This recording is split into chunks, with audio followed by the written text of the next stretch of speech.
Hello, everybody. Hello, hello, hello, hello. Are you still fighting over first?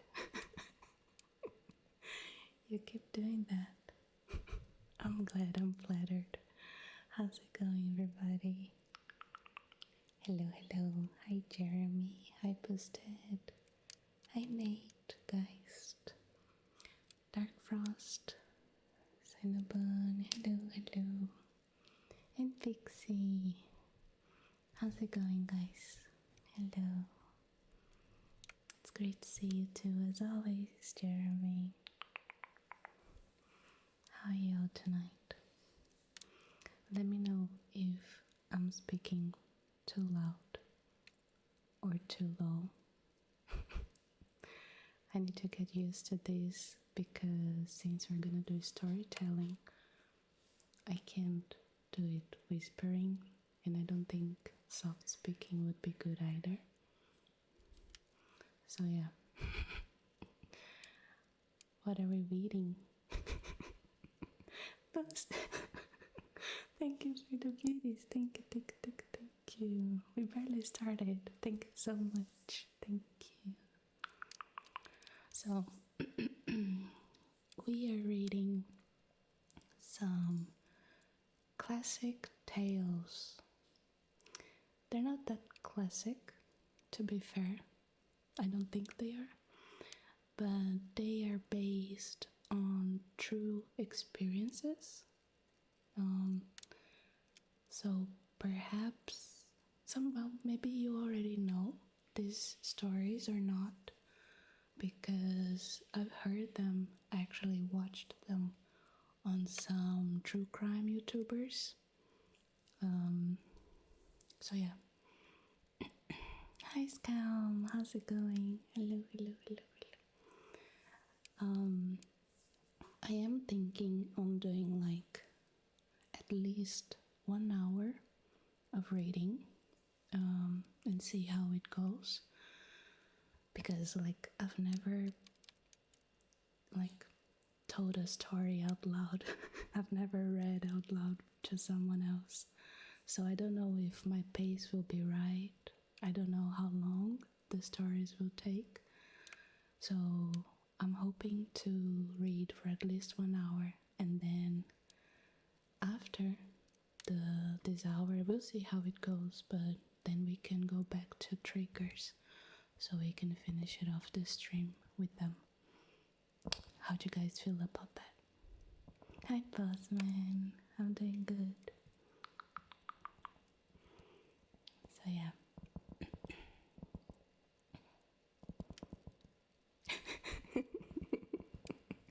I hope it's not your street. Thank you, Fixie. Yeah, it's red. I bought this for my Halloween costume. So I'm testing it out to see how it is, how it feels. I don't really like matte lipstick, lip gloss, lip thing. So I'm trying it out to see if it lasts and stuff. Thank you. Yeah, and I also left the lights a bit orangey to like feel more cozy and more like we're next to a fireplace and stuff. But yeah, that's it.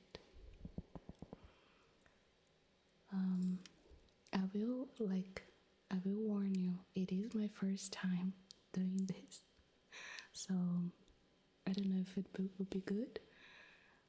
You also know that English is not my first language, so I'll try my best. I will try my best. I just wish you guys to relax and I don't know, to feel cozy or even like interest in the story. I don't know. I wish my street just had driveways. That would be weird, wouldn't it? I'm trying to imagine it.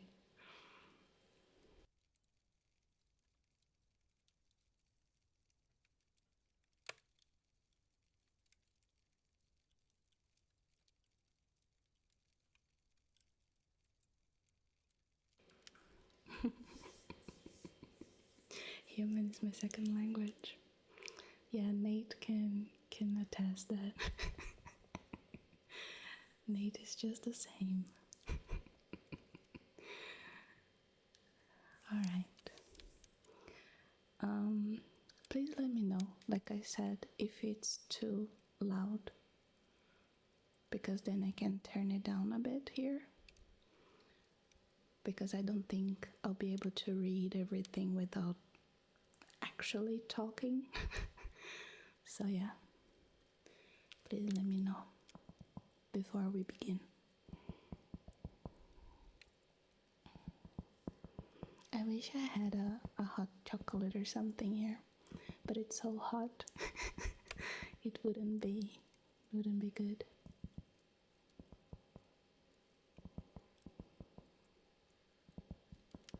Without clipping. Yeah, I don't think it is, to be honest. Yeah.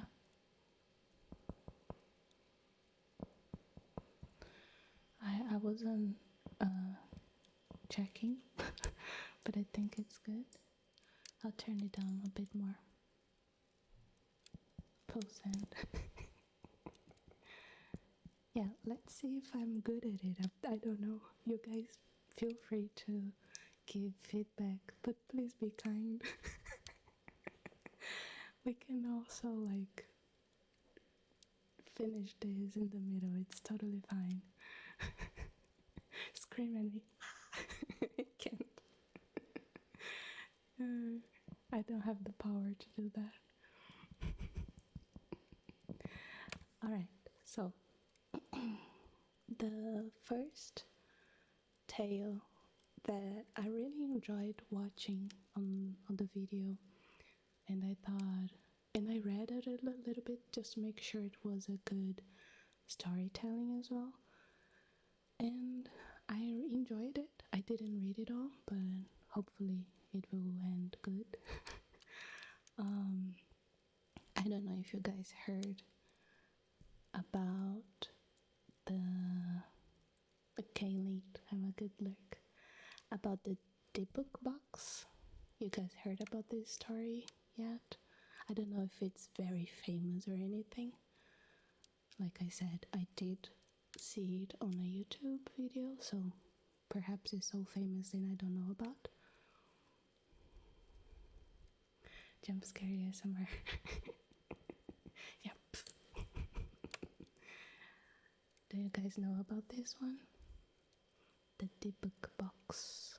The book box. It's good for a trigger as well. Also, let me put a disclaimer here to anyone joining. Storytelling. Hold on. Storytelling. The first half of the stream is later.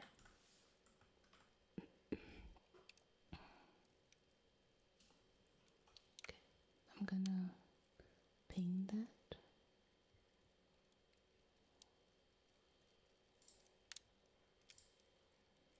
Just so people know what we're doing. Alright. Oh, by the way, Boosted, congrats on being first. I didn't even acknowledge that. I'm so sorry. Congrats. I am kinda nervous. I don't know why. I talk with you guys all the time. But I don't know why I'm nervous.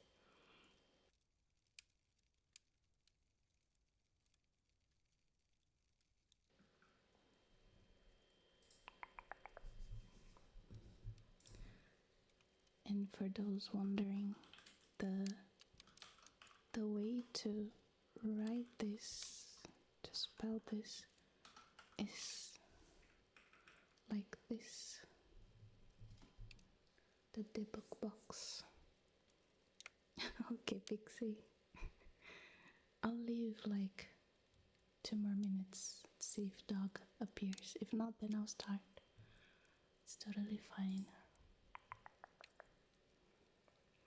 I'm gonna do some tappies in the meantime.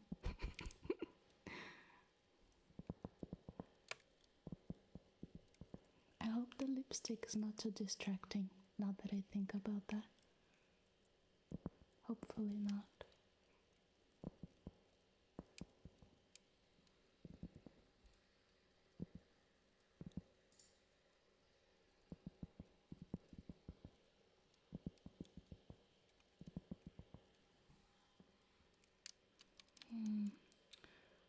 me see something else here.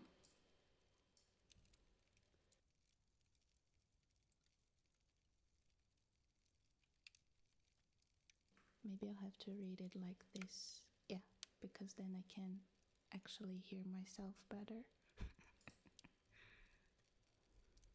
If you're easily scared, claustrophobic, or have an aversion of your Amazon, including but not limited to Amazon deliveries, please proceed with caution. I did try to. Wait, let me grab it.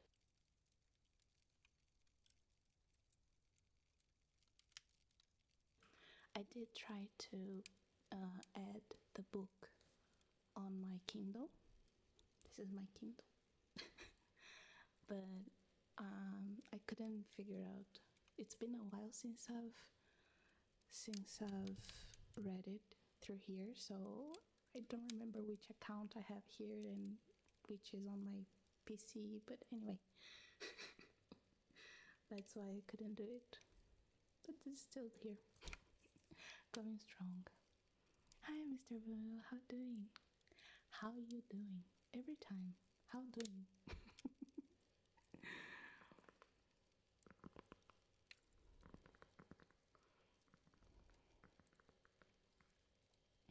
Alright, I guess we're gonna start then.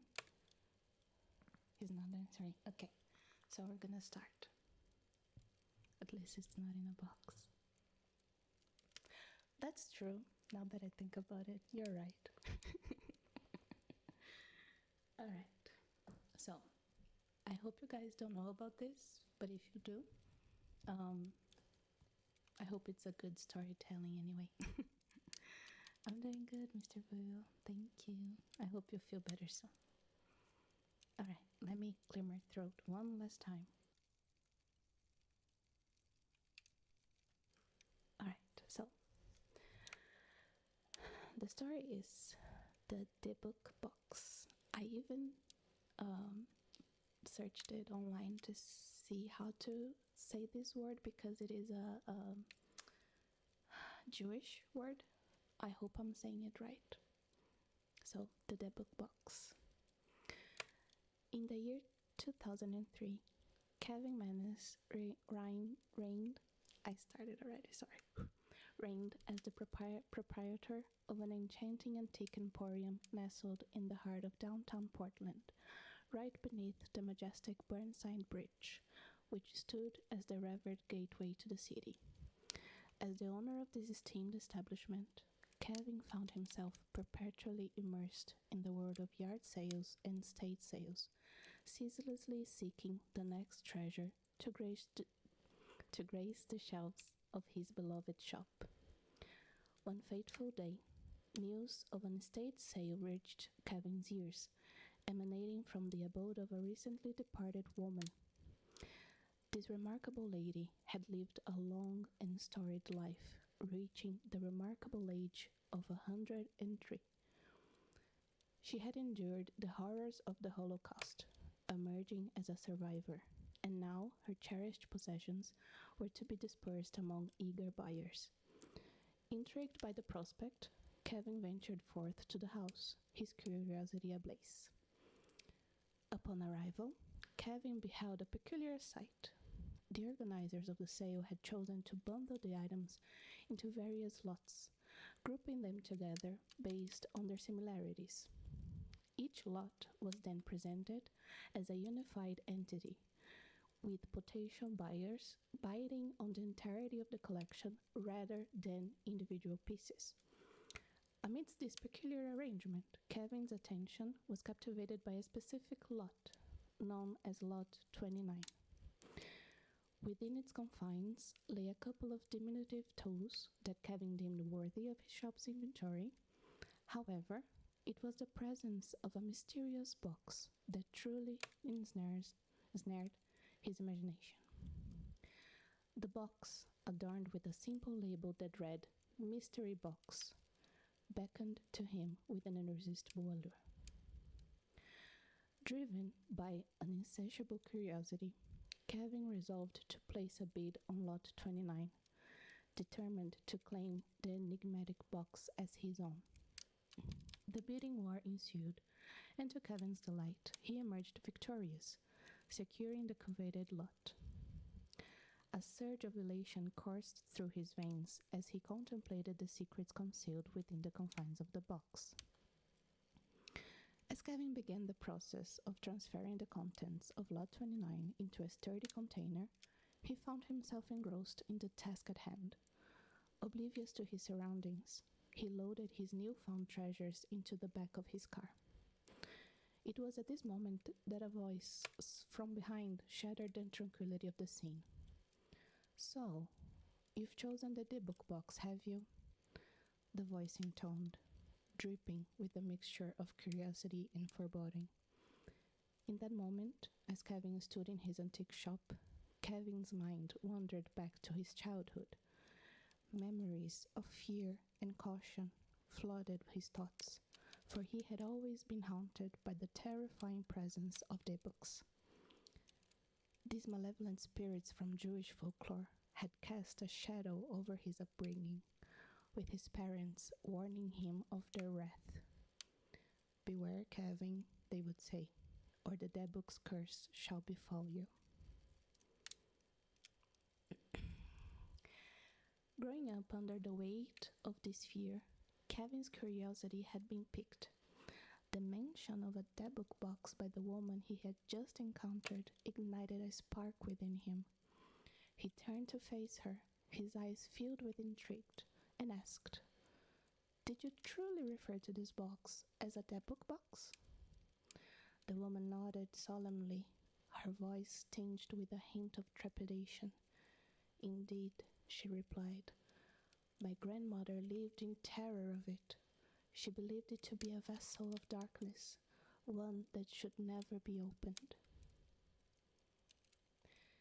Kevin's gaze shifted towards the box, taking in its dimensions. It stood before him, 2 feet high and 1 foot wide, adorned with small swinging doors at the front and a drawer at the bottom. A single lock secured the 2 doors, its presence adding an air of mystery to the box. He turned back to the woman, his curiosity burning brighter. "Why couldn't you open it?" he inquired, his voice filled with genuine intrigue. The woman's response was tinged with uncertainty. "We never knew," she confessed, her voice trembling slightly. "But whenever we mentioned the word debug, our grandmother would make an eerie sound, as if warding off an unseen evil. It was enough to deter us from ever questioning further, to keep our distance from her debug box." Hi Marco, hello, welcome in. What's in the box? Kevin nodded in agreement, a shiver running down his spine. The strangeness of it all was undeniable, and he couldn't help but acknowledge the eerie nature of the situation. With a final farewell to the woman, he loaded his car and embarked on his journey back to his antique shop. As he drove away, the thought of the debug box lingered in his mind, but he dismissed it as mere curiosity. In his perception, it was nothing more than a random chest he had won at an auction, devoid of any malevolent presence. The box held no power over him, or so he believed. Kevin returned to his antique shop, his heart pounding with anticipation. The treasures he had acquired at the auction were waiting to be unveiled.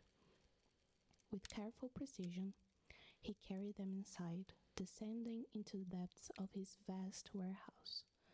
The first floor, once bustling with customers, now served as a mere display area. The real magic happened downstairs, where rows of shelves and a dedicated workstation awaited him. Amongst his newfound treasures, the enigmatic debug box stood out. Kevin placed it on the back table, intending to leave it untouched. But Curiosity gnawed at him, urging him to explore its secrets. Unable to resist, he approached the box and tugged at its front doors. The lock, seemingly new, refused to yield. Determined, he searched for a solution. With a screwdriver in hand, Kevin delicately wedged it beneath the metal clasps, careful not to damage the box's delicate exterior. Slowly, he applied pressure, bending and prying until his clasps surrendered, releasing their hold on the wood. As the doors swung open, a hidden mechanism within the book box sprang to life, revealing a hidden drawer. Kevin marveled at the intricate contraption concealed within the seemingly ordinary wine closet.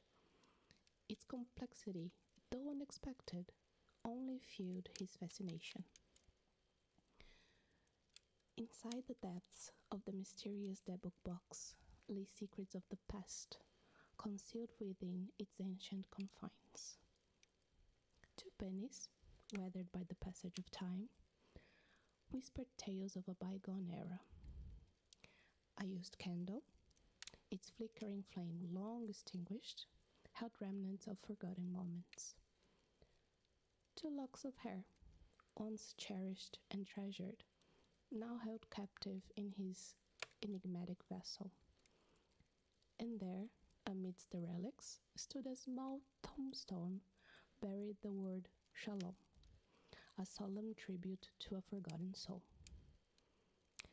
A delicate wine goblet, its purpose unknown, completed this enigmatic collection. Yet, as Kevin gazed upon these artifacts, he dismissed them as mere trinkets of sentimental value to an unknown woman. Their significance eluded him, failing to ignite any spark within his heart. With a dismissive gesture, he closed the taboo box, relegating it to a forgotten corner of his desk. Oblivious to the weight of story that lay within, he ascended the stairs, leaving the box behind without a second thought.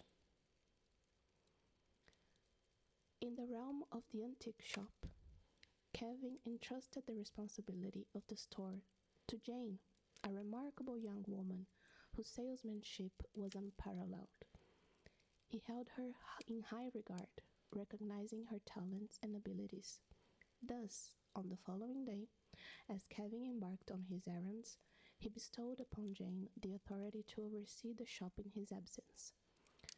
With Kevin's departure, Jane secured the front door, ensuring the solitude of the shop. Her purpose led her down into the depths of the basement, where a vast expanse of industrial shelves housed their precious antiques. The dim lighting cast eerie shadows, obscuring the true nature of the objects that lay within. Hi, Steph. How's it going? It's been so long. Hello. How are you? I hope you're feeling good. Hello. Busted. Thank you for the videos. Thank you.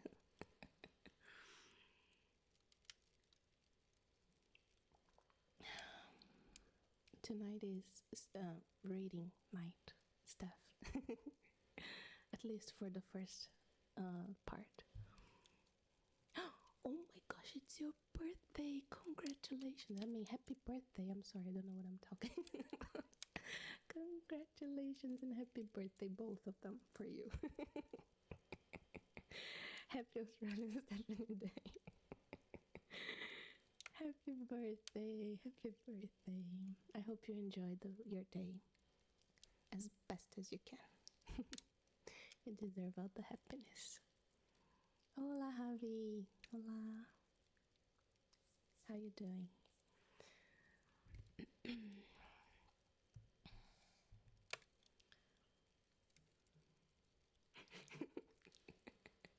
Happy birthday to staff.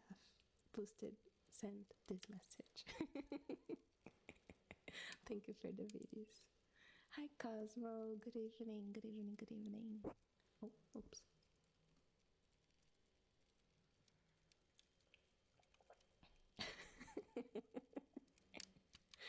another one.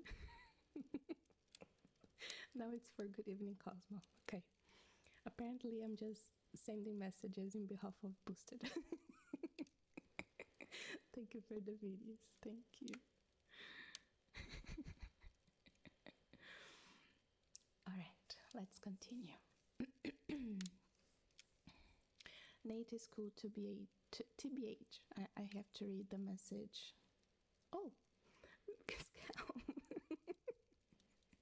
Thank you for the resub. Boop. Thank you. Thank you. Thank you. Thank you. Thank you so much. Pascal, what the hell? Thank you so much for the 5 gifted. Thank you. Thank you so much. Now you get to be on my water bottle too. With these guys. Yay. Thank you so much. Maybe I should do it now, right? We're gonna pause just for a second this story. I should do it now. Hold on, let me grab the paper.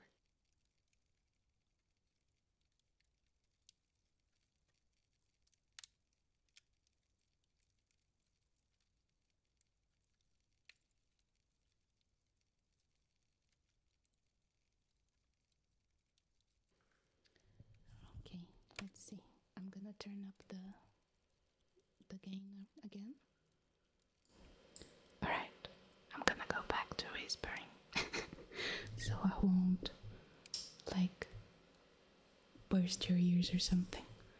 Now we're gonna do your name real quick and we'll go back to the story.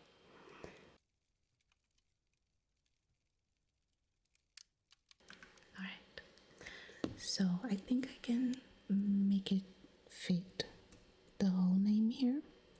So we have M, I, S. Oh, S is always bad.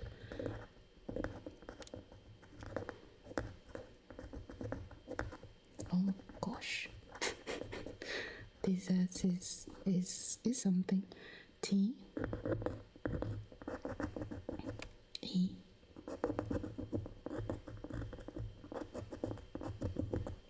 R.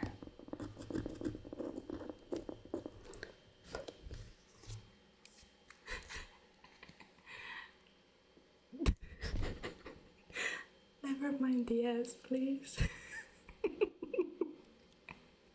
I did my best. And we have another S now, so let's try better. So let's go S. Please, S, work. That sounds weird.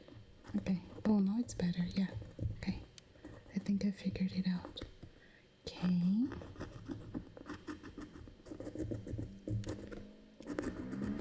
Oh, gosh.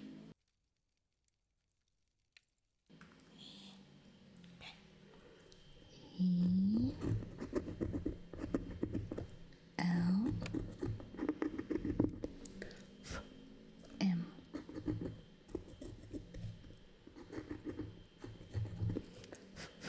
Alright. Sorry about the bike. Oh, thank you, Steph. Mr. Scam. Thank you so much for your support. Thank you. I truly appreciate it. Thank you. The second S was better. And this one is the one that counts because it's your name. So I'm just making excuses. Alright. I'm gonna put you right next, well, right below some guy. I'm gonna put you right below some guy. That's a sentence. Alright. Let me grab this. This is the worst part for me. I always take ages to peel the sticker off. Oh, I got it. Hi Theo, welcome in. How's it going? Oh my gosh, we're on a hype train. I didn't even see that. Thank you so much. Thank you. Alright, let's add you here. And I'll do my best to make it good. Hi Ishi, how's it going? Welcome in, welcome in. How you doing? There you go. Cha-cha. Do you like my sound effects? There you go. Our bottle is getting full of names.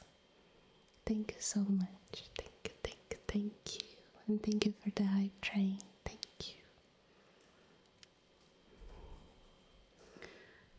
Alright. For those arriving now, not at all, Nate. Not at all. I wish. I think it's a very entertaining job to have. So, for those arriving now, we are doing some storytelling at the first half of the stream. We are reading about a debug box. We're still at the beginning, so we still don't know what's going on. So, and I'm doing my best because it's the first time I'm doing this, so I hope you enjoy. But yeah, we're gonna go back to the story now, and the last thing we know about this. Wait, I'm gonna need to turn out the gain again. Okay. So the last thing we know about this is that Kevin purchased this mystery box that the daughter of the deceased woman who had this box called it a debug box. And a debug on Jewish folklore is kind of like an evil, malevolent thing.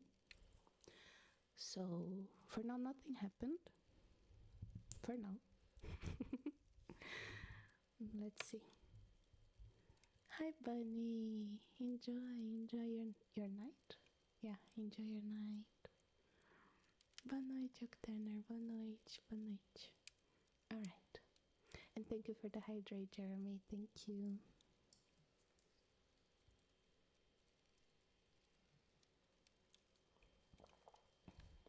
Alright, we're gonna go back to the story now. And now we have Jane entered the scene. Jane is kind of like an assistant for Kevin's antique shop. And let's see what happens. Okay.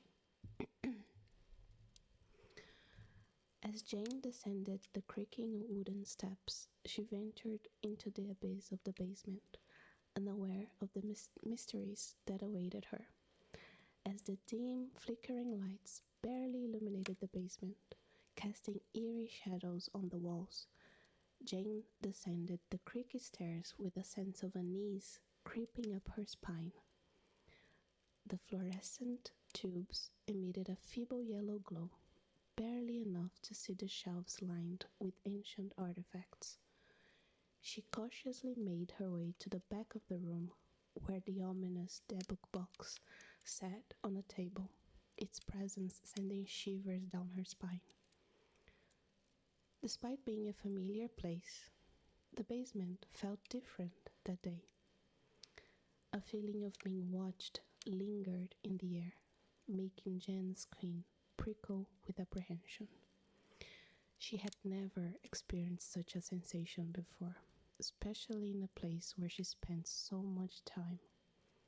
Confusion and fear intertwined as she tried to rationalize the inexplicable feeling of being observed in the confined space. With each passing moment, the unease grew stronger, enveloping Jane in a cloak of dread. She knew she was alone in the basement, with no possible way for anyone to enter or leave without her knowledge. Yet, the sensation persisted, refusing to be ignored. Jane's heart raced as she struggled to comprehend the source of this inexplicable fear that gripped her in the dimly lit basement. She found herself consumed by an eerie sense of unease. Her eyes darted around, searching for any signs of danger lurking in the shadows.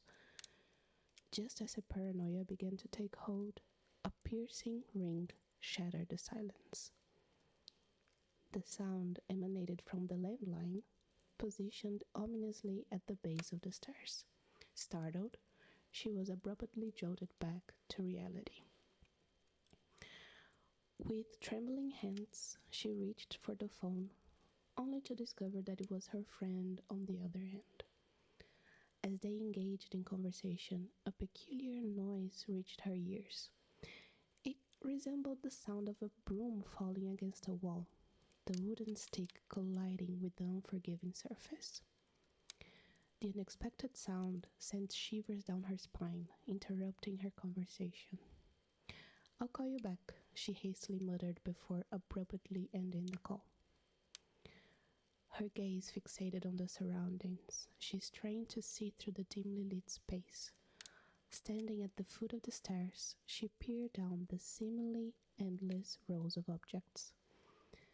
The sound of the falling broom had originated from the far side, where she had previously been.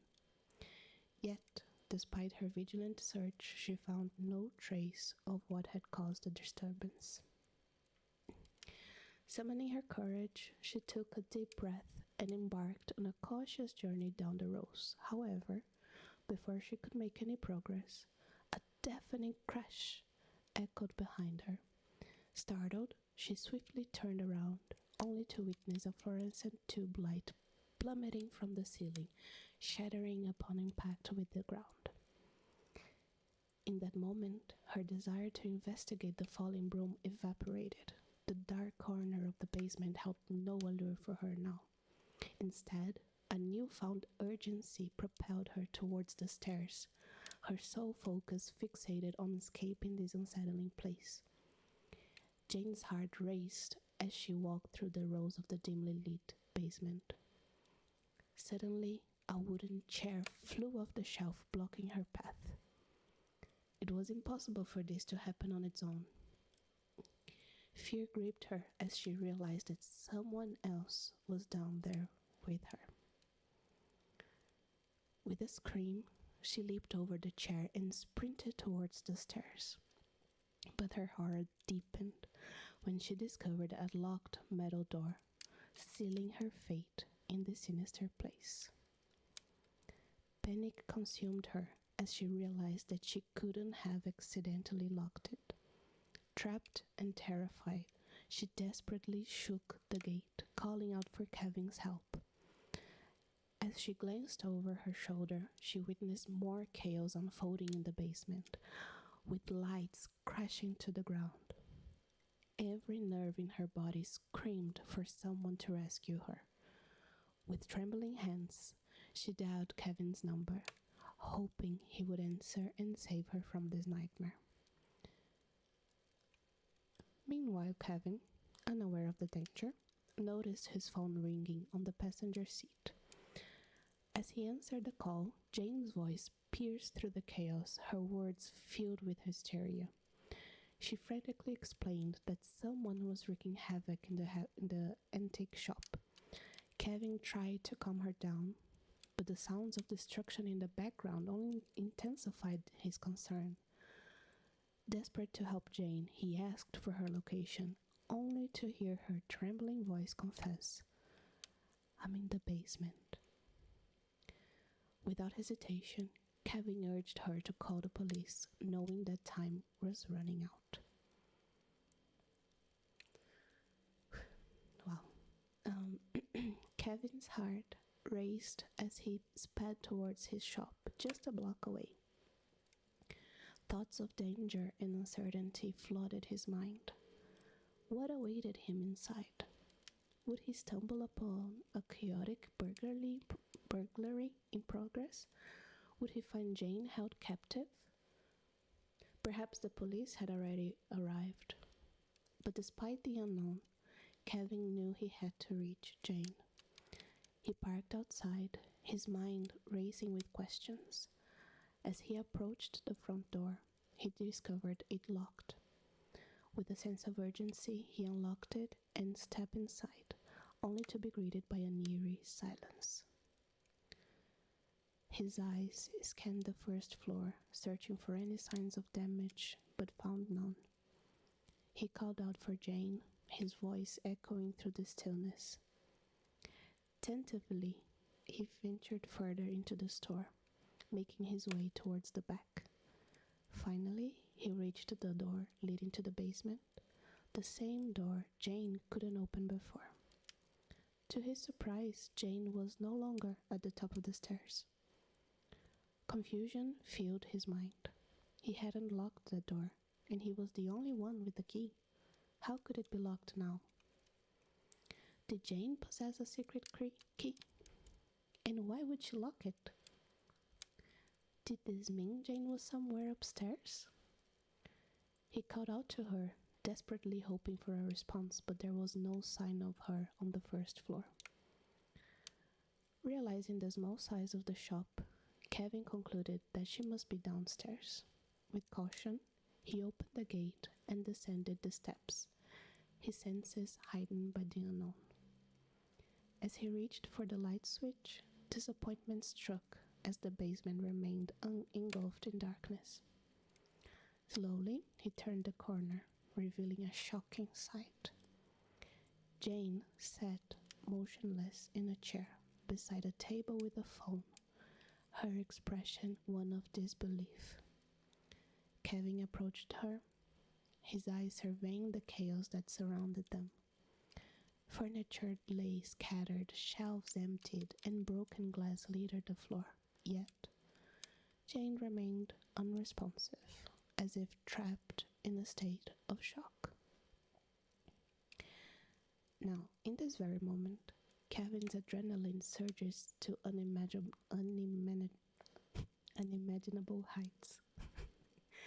He stormed into this place, convinced that he would heroically rescue Jane from an intruder wreaking havoc. Yet, to his dismay, there seems to be no one present except Jane herself. Determined to uncover the truth, he seizes a flashlight and ventures into the depths of the basement, suspecting that either an intruder lurks or Jane is responsible for the chaos. With each step, his eyes bear witness to shattered glass, toppled furniture, and scattered objects strewn across the floor. However, apart from these eerie remnants, there is no sign of another soul, and the only entrance or exit is through the stairs. Once Kevin is certain that no one else was within, he turns to Jane, consumed by regret. In hindsight, he admits to feeling an overwhelming sense of guilt, but in that moment, he firmly believes that Jane must be the culprit. Who else could have orchestrated such chaos? Bewildered by her actions, he confronts her, uttering the words, "Jane, did you do this?" It is at this precise moment that Jane's emotions erupt like a volcano. No longer in a state of shock, she transforms into a furious tempest, hurling a venomous retort at Kevin. "F you, Kevin." Without uttering another word, she storms off, never to return. She quits on the spot, leaving Kevin to grapple with his misguided conviction that she was responsible. Unbeknownst to him, the malevolent presence of the dead book box had yet to reveal its sinister influence. Merely a few days after the unsettling basement incident, Kevin's mother was scheduled to visit the antique shop, where they planned to celebrate her birthday over a delightful lunch. As soon as she steps foot into the shop, Kevin eagerly approaches her, exclaiming, "Hey Mom, I have a gift for you." Placing a beautifully wrapped box on a nearby table, he unveils its contents. revealing the ominous presence of the debug box. Before Kevin can even begin to explain its significance, the shrill ring of the phone echoes from the far end of the store. Anticipating an important call, he hastily interjects, "Hold on, Mom, I must answer this." Why are we gifting our moms a box that we know to be mysterious? Why are we doing this? I don't know.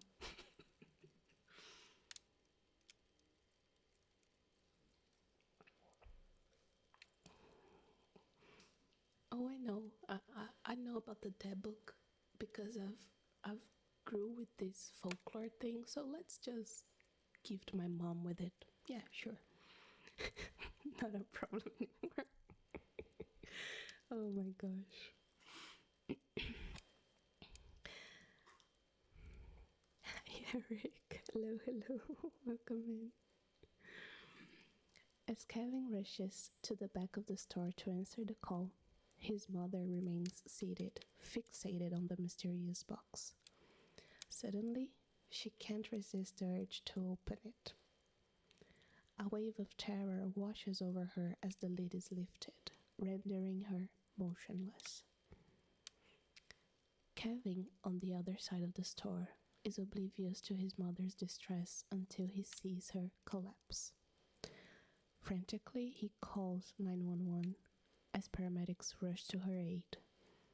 In her paralyzed state, all she can do is communicate through her eyes, desperately trying to convey the danger of the debug box. Despite her silent pleas, Kevin is preoccupied with his mother's well-being. It's only after she is hospitalized that he realizes the true source of her fear, the debug box. And as he reflects on the events of that day, he can't shake the feeling that there's something malevolent about it. Either it's bad luck, or perhaps there's a reason why one should never open a debug box. As the sun set on another day, Kevin's heart was filled with relief. The cursed debug box had finally found its way out of his antique store into the hands of a young couple who seemed oblivious to its malevolent presence. But little did Kevin know that the sinister forces at play were far from finished with him. It was only a matter of days before fate would cruelly remind him of the darkness that still lingered. Alone in the depths of his shop, Kevin was startled by the sound of the door creaking open. Hopeful that customers had arrived, he rushed to the front, only to be greeted by a chilling sight. The very same debug box that he had thought was banished from his life now sat ominously on the store floor. It was as if the box had returned to haunt him. With trembling hands, Kevin approached the box, his eyes fixated on a piece of paper nestled within its confines. The words scrawled upon it sent shivers down his spine. "There is an odd darkness about it," the message whispered, echoing the fears that had plagued Kevin's mind. The confirmation from others that something was amiss with the box only intensified his terror. Determined to rid himself of this cursed object once and for all, Kevin hastily stowed the box in his car and sped towards his house. He locked it away in his storage locker, hoping that the confines of darkness would keep its malevolence contained. Exhausted from the day's events, Kevin retired to his bed, seeking solace in the embrace of his bed. Little did he know that his slumber would be tainted by a haunting dream, a twisted realm where reality and illusion intertwined. In this ethereal vision, he found himself strolling through an enchanting courtyard, hand in hand with a woman he held dear, a trusted confidant. The ambience exuded warmth and familiarity, casting a radiant glow upon his heart. But alas, the tranquility was ephemeral, for as they ventured further, an invisible force began to tear them apart. His limbs grew heavy, immobilized, while the grip on his companion's hand slipped away, vanishing into the abyss of the courtyard's darkest corner. Bound by an invisible tether, he stood rooted to the ground, his gaze fixated on the void, yearning for his friend's return. Yet, instead of her familiar presence, a spectre emerged from the mist, an ancient crone with a bowed head, her intentions shrouded in mystery. Slowly she drew nearer, her visage obscured until she stood a mere breath away. In a macabre revelation, her countenance crumbled, decaying flesh cascading from her skull like a grotesque dance of decay. With bony fingers outstretched, she seized his face, tearing away fragments of his visage until the terror reached its zenith and he jolted awake.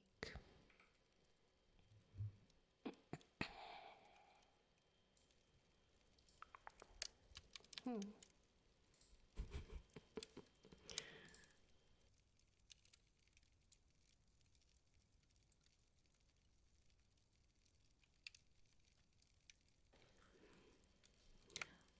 Serenvi, boa noite. Desculpa não ver sua mensagem. Ganhou sub. Teve sorte, viu?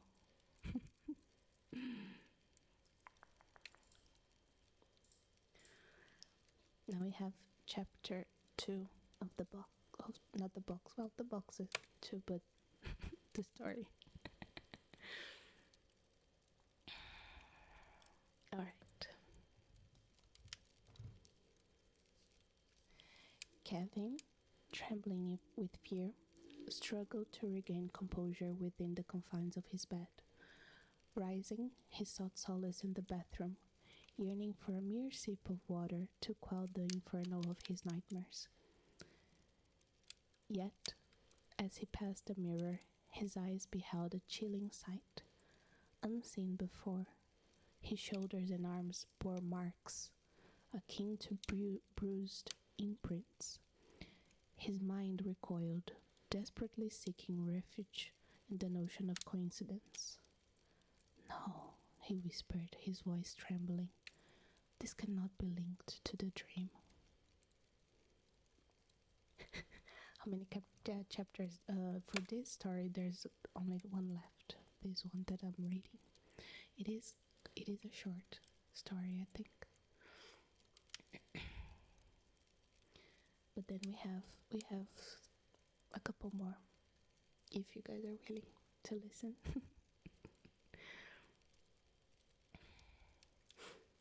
Kevin dismisses the eerie occurrences as mere coincidence and tries to go back to sleep. However, the same terrifying dream haunts him once more, causing him to wake up in a panic. With trembling legs, Kevin stumbled out of bed, his body drenched in a cold sweat. As he made his way to the bathroom, a sense of dread washed over him. His reflection in the mirror revealed a sight that sent shivers down his spine.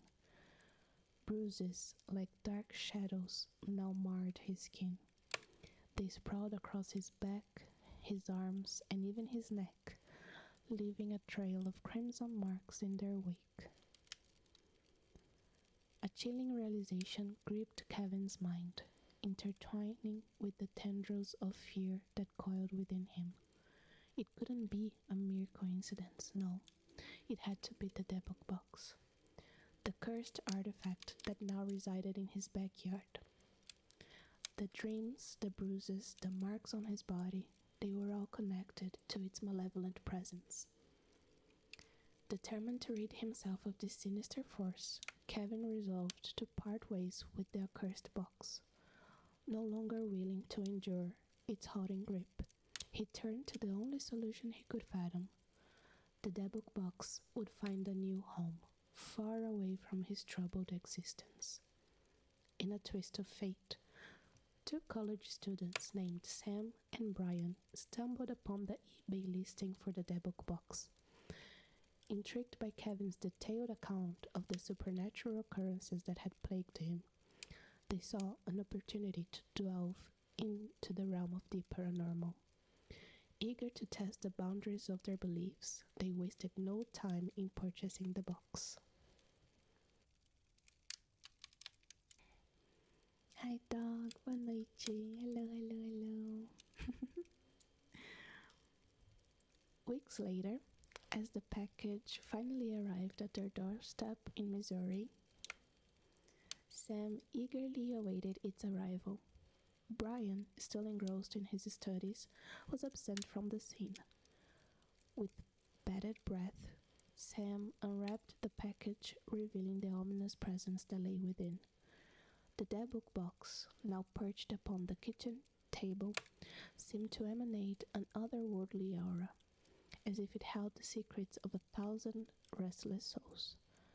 And in a matter of minutes, Brian returns to his abode, only to be greeted by a putrid stench that permeated the entire apartment. The odor was so repulsive, it seemed as though the very essence of urine had been unleashed upon every corner of the dwelling. Perplexed, Brian wandered through the rooms, his mind racing to comprehend the source of such a foul smell.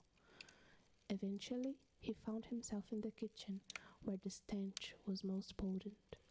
And there, standing proudly beside a ghastly-looking chest, was Sam. It was none other than the infamous debug box. With a jesting tone, Sam expressed his eagerness to sleep in the same bed as the cursed artifact, as if it were all a grand joke.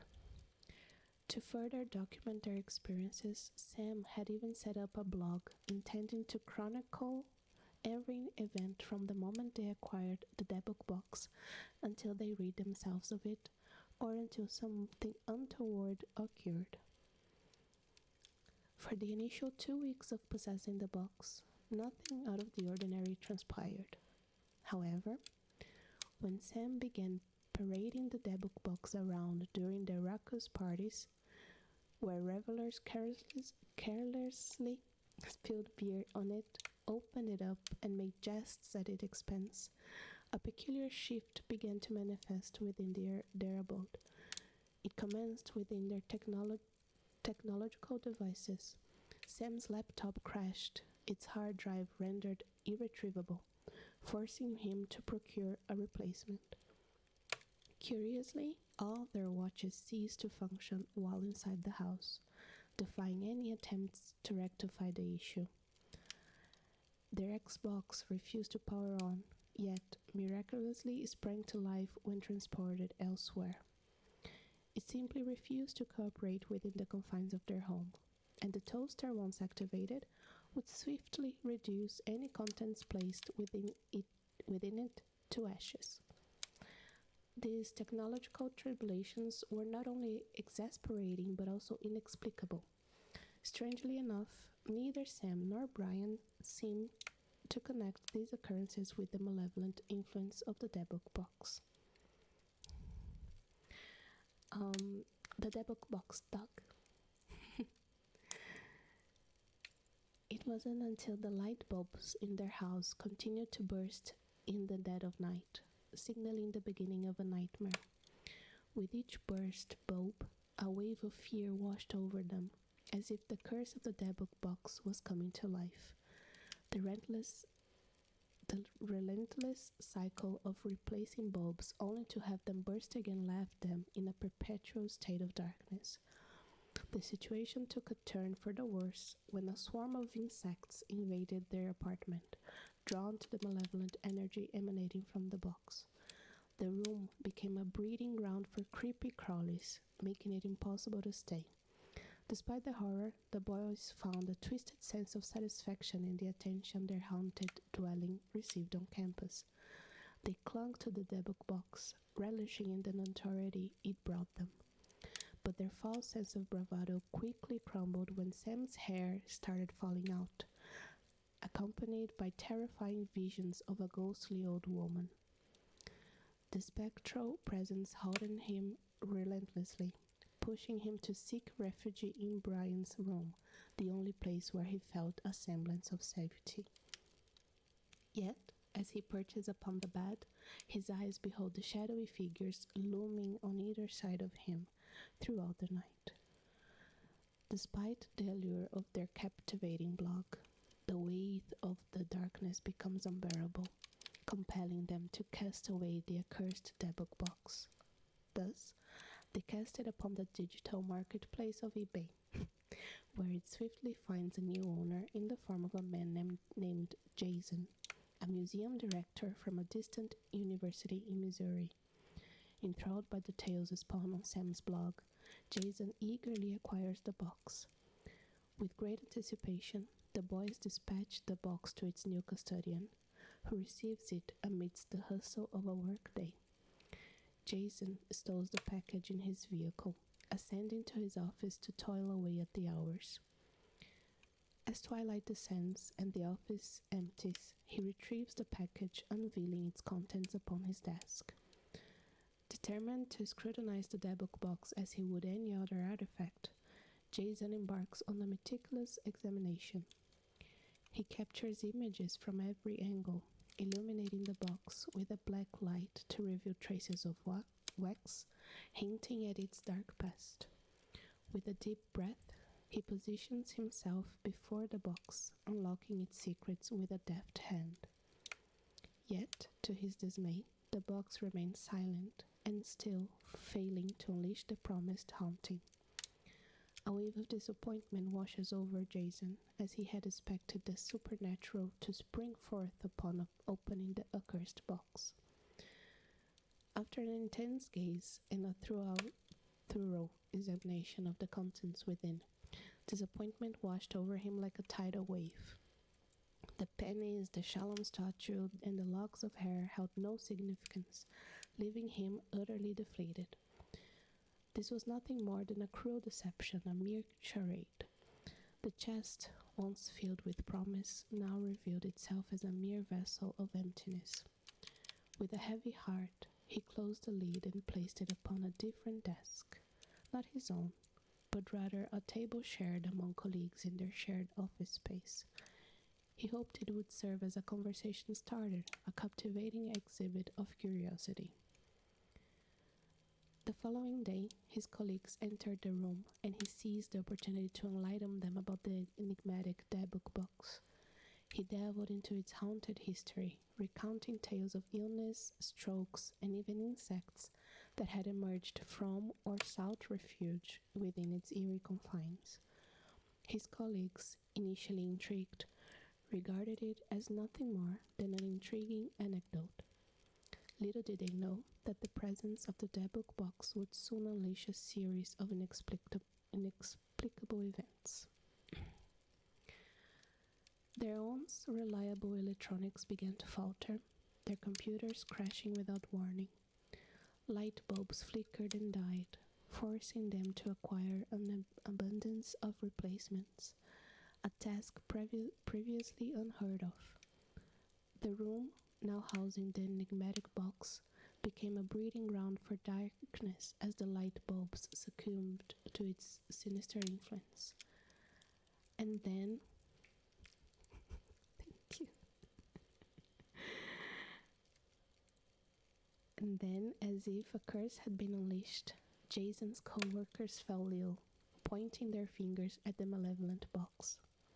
They attributed their misfortunes to its presence, blaming it for the malfunctioning technology and their deteriorating health. Dispose of it, Jason, they pleaded, desperate to rid themselves of this maleficent force. Jason, after finishing work, decided to place the debug box in the back of his truck. With a cover on the back of his truck, he securely stores the cursed object.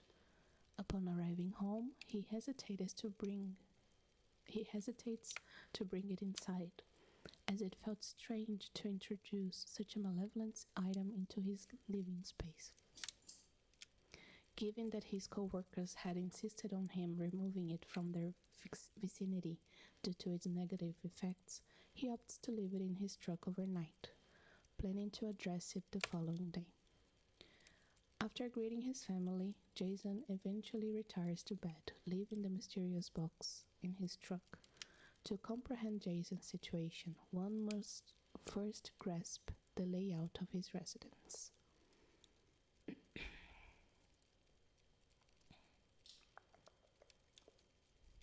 It's a bit quiet. I can turn it up if you want. I'll turn it a bit. Okay, how about that? Hi Variant, boa noite, boa noite, boa noite. How you doing?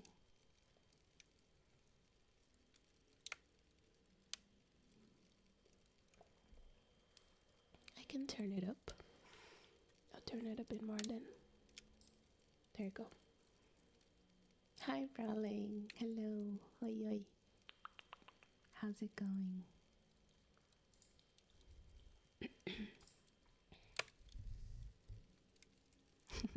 Thank you. Alright, so to comprehend Jason's situation, one must first grasp the layout of his residence. As you step through the front door, a world unfolds before you. To your right, a sturdy wall stands tall, marking the side of the house. With each step forward, you traverse a mere 5 or 6 feet, and there, on your left, a grand staircase beckons you to ascend to the second floor. Should you choose to climb those steps, a bathroom awaits you straight ahead, a sanctuary of cleanliness and tranquility. However, should you veer left and continue down the hall, another short journey of 5 or 6 feet will lead you to the master suite. This is the sacred space where Jason and his beloved rest their weary souls. Oh, I'm glad, Raleigh. Thank you so much. I'm glad you enjoy it. Upon entering the suite, a wall greets you on the left, adorned with a magnificent bay window that gazes out onto the bustling street. A street light positioned just outside casts a warm, orangey-yellow glow into the room, even though a shade valiantly attempts to shield the inhabitants from its radiance. Yet, this ethereal glow persists, seeping through the window, painting the room with its gentle hue. On the opposite side of the room, the bed takes center stage. Its placement is deliberate, with the feet pointing towards the aforementioned window. Against the adjacent wall, the head of the bed rests, creating an harmonious balance within the space. If one were to observe from above, gazing down upon this bed, Jason would be found on the left side, nestled deepest into his domain, while his wife occupies the space closest to the room's entrance. As the night enveloped Jason, he succumbed to slumber, only to be abruptly awakened mere hours later. Paralyzed, he lay on his back, his body rendered immobile, while the luminous glow of the streetlight flooded their room with an eerie orange hue. Desperately attempting to move his limbs, he found himself trapped, his eyes the only part of him capable of motion. In the midst of his struggle, the haunting sound of footsteps echoed from the stairs, each deliberate step drawing closer to the second floor. With bated breath, Jason fixated his gaze upon the open door, straining to catch a glimpse of the intruder ascending the stairs. His heart raced, anticipation mounting, until, from the corner of his eye, he discerned the silhouette of a mysterious figure entering the room. Panic surged through his veins as he realized it was no familiar face, but an older woman, her head concealed beneath a shawl, her presence undeniable in the room's dim illumination. Slowly, she shuffled towards the foot of the bed, her eyes meeting Jason's with an unsettling intensity. Suddenly, she darted around the corner, her fingers piercing into his eyes, causing him to scream out in agony. Gasping for air, Jason awoke, his wife's concerned grip upon him, her voice suddenly calling his name. "Jason, what's wrong?" she implored. Confused and shaken, he questioned the reality of his ordeal, only to be reassured by his wife that it was but a dreadful dream. Yet, his heart pounded in his chest, still racing from the dream that had just consumed him. It felt so incredibly real, as if he had truly lived it. He frantically touched his eyes, unable to comprehend that it was all just a figment of his imagination. Never before had he experienced such a vivid dream, one that seemed to surpass any other in his entire existence. Reluctantly, he forced himself back to sleep, hoping to escape the haunting remnants of his subconscious. But as morning dawned and he rose from his slumber, he made his way to the bathroom, only to be confronted by a horrifying sight. His eyes, once vibrant and clear, were now surrounded by a crimson hue. The whites of his eyes were tainted with blood, a grotesque sight that resembled the aftermath of a brutal assault. It appeared as though someone had mercilessly attacked his very vision, leaving him in a state of disarray. His wife entered the room, her voice filled with concern as she questioned the cause of his distressing appearance. Bewildered, he could only respond with uncertainty, unable to fathom the reason behind his affliction. It was at this moment that Jason's mind began to entertain a chilling thought. Could the debug box he possessed be cursed? The previous owners, as disclosed on eBay, had mentioned similar experiences of dreadful dreams accompanied by physical manifestations. The pieces of the puzzle were slowly falling into place, and Jason couldn't ignore the possibility any longer. Contemplating the idea of discarding the cursed object, he considered simply dumping it in a random dumpster. However, a sense of responsibility gnawed at him, fearing that he would unknowingly pass on this malevolent force to an unsuspecting soul. With a heavy heart, he resolved to give it one more day, vowing to delve into the depths of research on how to properly dispose of a debug box. The stakes were high, and Jason knew he had to tread carefully, for the consequences of mishandling such a cursed artifact could be dire.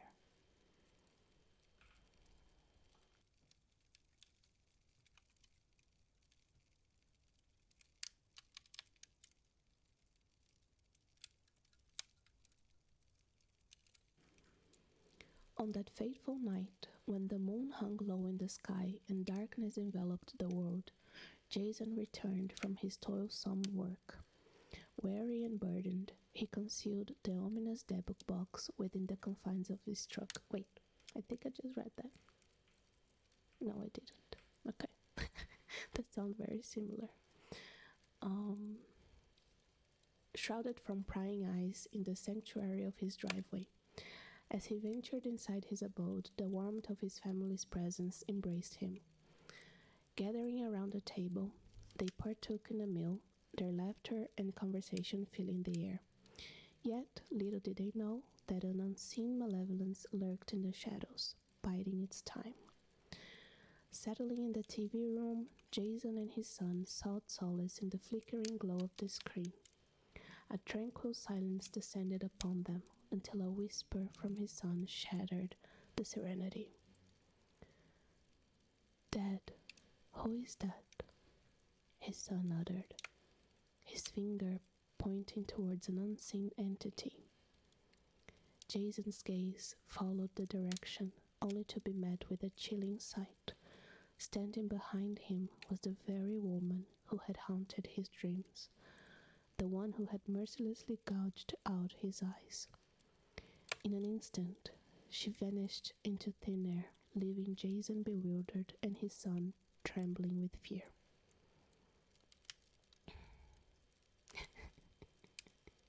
I can try to do that, Pixie, yeah.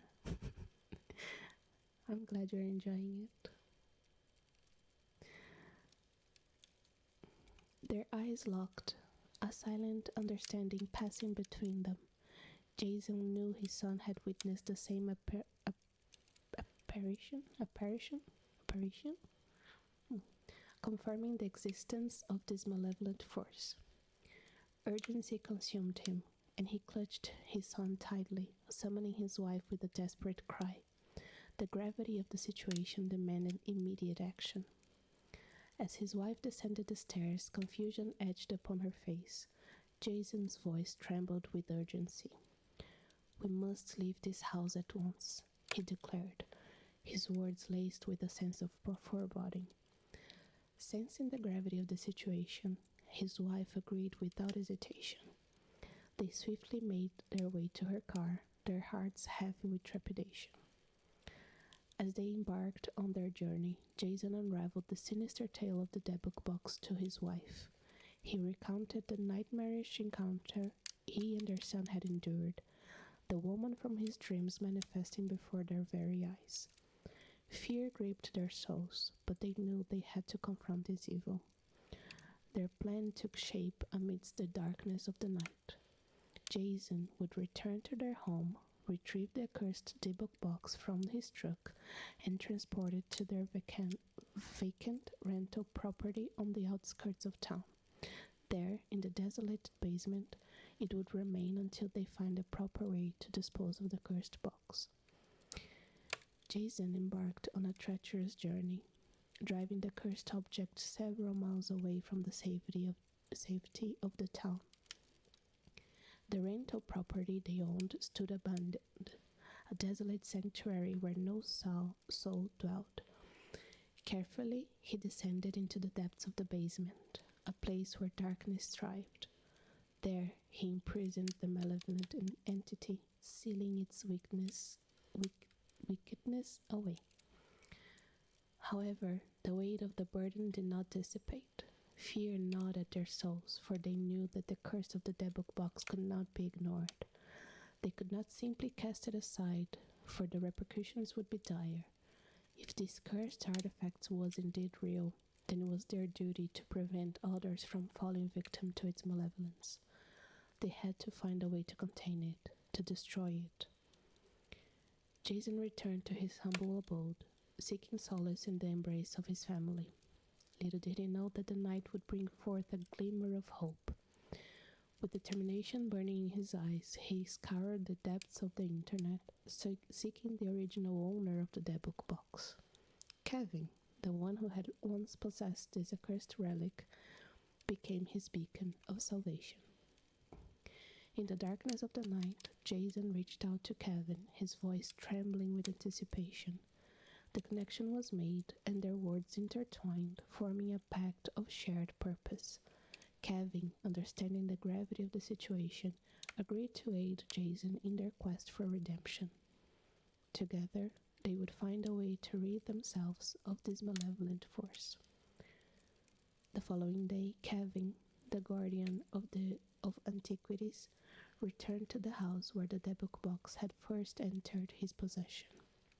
He approached the door, his heart pounding with trepidation. An elderly woman greeted him, her eyes filled with a mixture of regret and warning. She had foreseen the consequences of selling the box. Kevin introduced himself, his voice filled with a sense of urgency. "I was here not too long ago, and I purchased lot 29. Within the lot, there was a sinister presence, a debug box. I sought to uncover its secrets, to understand its dark power." The woman's face contorted with fear and regret. "I warned my family not to sell it," she confessed, her voice trembling. I knew what lay trapped inside and the consequences of opening it, but they didn't listen, and now I fear the worst. Please, tell me you didn't open it. Kevin's gaze grew heavy with the weight of his confession.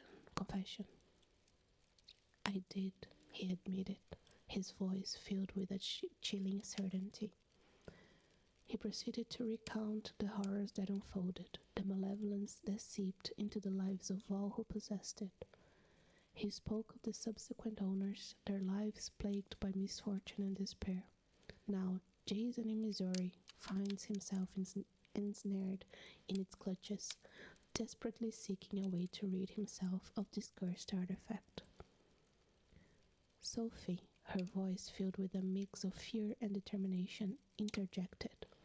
She revealed the origins of the box, a tale rooted in a time long gone. I lived in Poland before the ravages of World War II, she began, her voice tinged with sorrow. My cousin, Havala, was the woman who had passed away. Her belongings were sold at the state sale, including this box.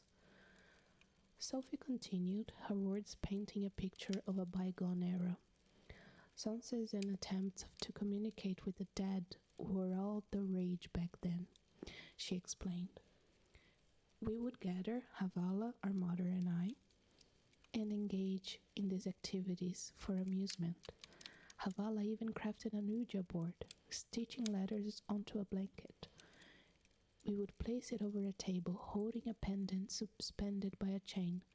Hoping for a response, we would ask questions, waiting for the chain to sway and point to the letters, spelling out the spirit's messages. A sense of unease settled upon the room as Sophie's voice grew softer. Most of the time, nothing happened, she confessed. It was all just harmless fun. But one fateful night, the atmosphere shifted.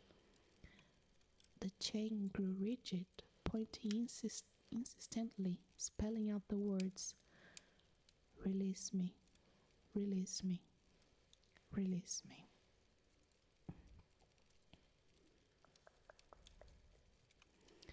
Oi, Tato, boa noite. A gente está lendo hold on, the Debic box. I don't know. Yeah, thank you. Thank you, Nate. It's a Debic box.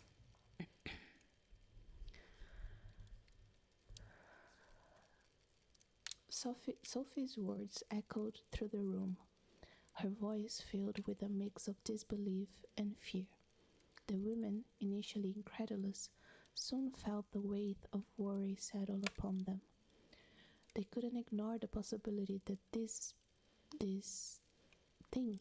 potential debug could latch onto one of them, a malevolent spirit seeking to wreak havoc. Sophie, ever resourceful, devised a ritual to release it, but not without containment.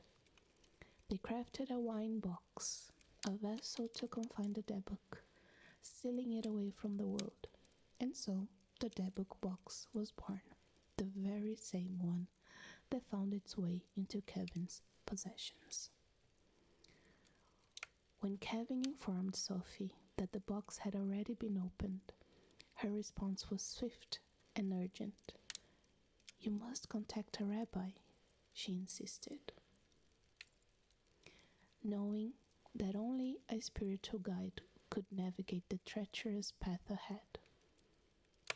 And so they made the call, seeking the expertise of a rabbi who could reclaim the debug and secure it once more. Hidden away in a secret location since 2003, the sealed box held the dormant spirit within its confines. Jason and Kevin, having experienced no demonic disturbances since the sealing, vowed to keep the whereabouts of the box a closely guarded secret. They understood the horrors and malevolence that lurked within, and they refused to subject anyone else to such torment. The debug box would remain locked away, its terrors contained, never to be unleashed again.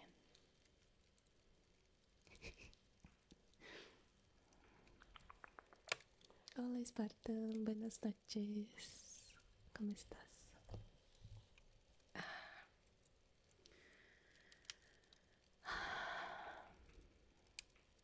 But yeah, that was the debug box. How'd you guys like it? I thought it would be a good story because it is not that green. It's not that, like, I don't know. I didn't want it to be, since it's Halloween, I didn't want it to be like green and how to explain it. I didn't want to talk about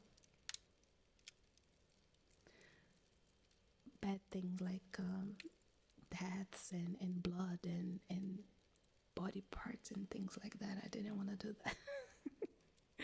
Yeah, it's just mysterious. It's just a mysterious box.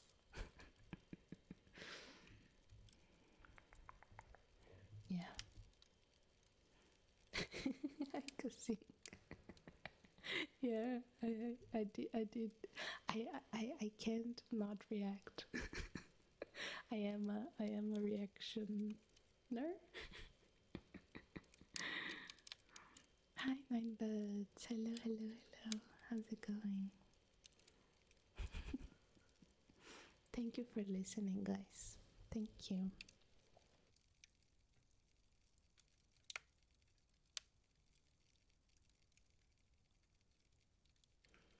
I try to find like what Dog said on Discord. I try to find like the Brothers Grimm tales,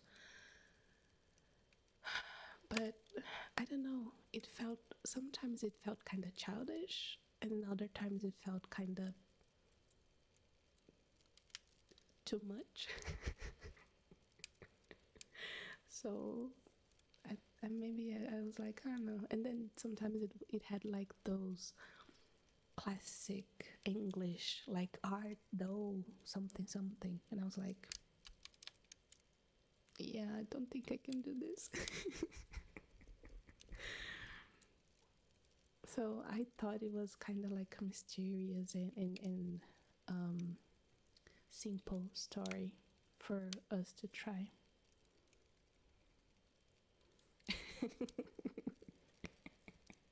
Yeah, it is kind of weird, right? If you believe in those things, to buy from these places, because you never know. If you don't know the history behind it, it's kind of weird.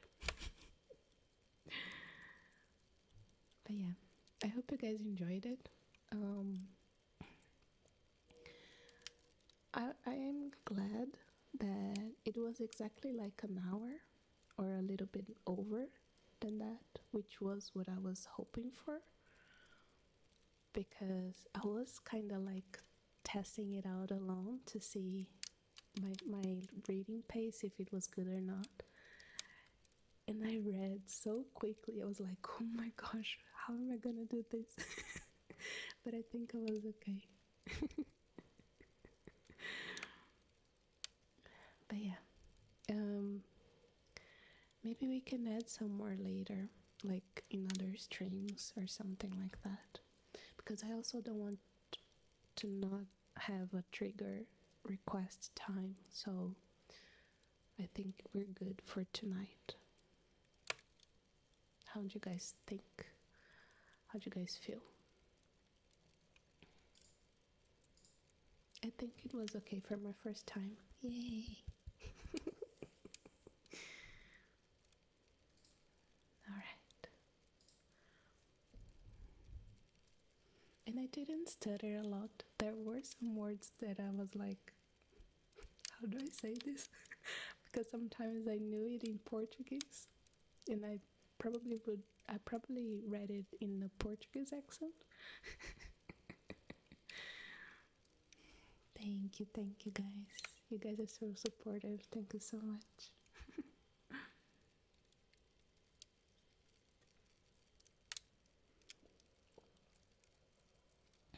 Rainbow fish, what is that? Is there a Brazilian folklore? Oh, I could try to see that, yeah.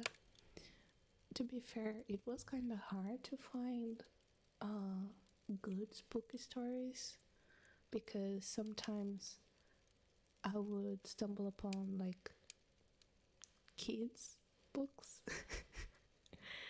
and sometimes I saw some Reddit stories, but the Reddit stories they're usually like written in like how do I say that in English? Is it the person's perspective? So it's basically they telling like I did something, blah blah blah, and I didn't want to do that. Not for the first one. I want it to be like a narrative, you know, not like something. Oh, I experienced this, you know. Kind of hard to explain in English, but okay. But that's it. That is all. But yeah, I hope you guys enjoyed it. We can definitely do it again if you guys liked.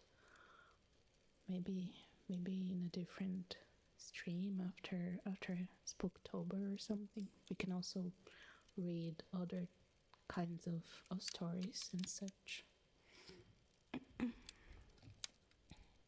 Now back to our regular library scheduled program.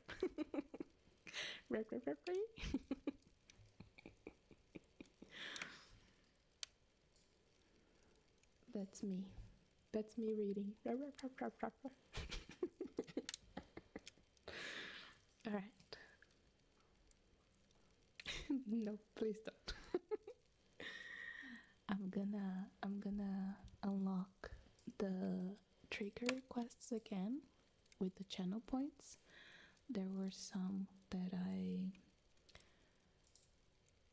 had to toggle off so it wouldn't like interrupt the stories. Let me do that now. No, not this one. Alright. And I'm sorry if you said hi when I was reading and I didn't see your message.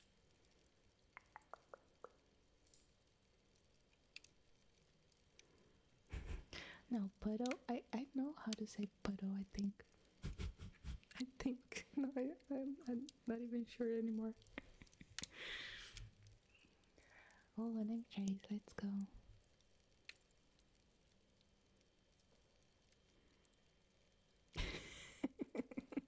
Thank you, Buster.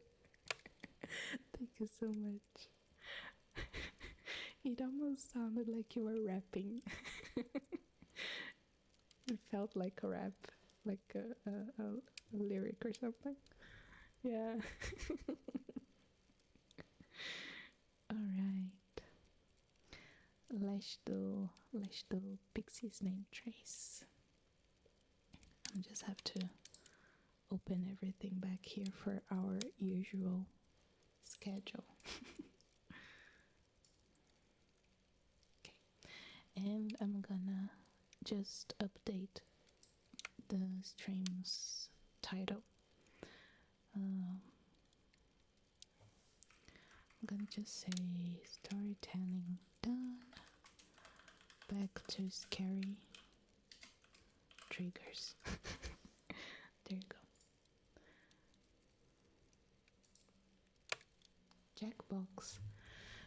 Well, we can do that on the 19th, I guess, when on the 10-hour stream. I've never done that. I've never played it. I've had a lot of like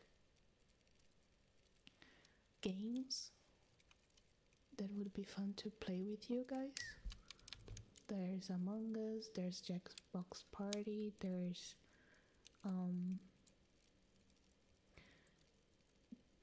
the Fortnite one. We're gonna play Fortnite on the 19th. I need to test if I can stream and game because I've I've never done it.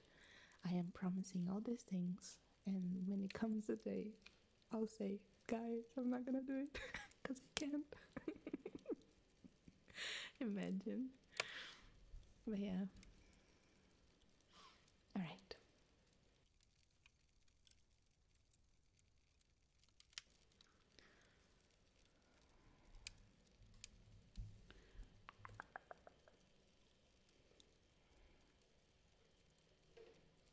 Let's do.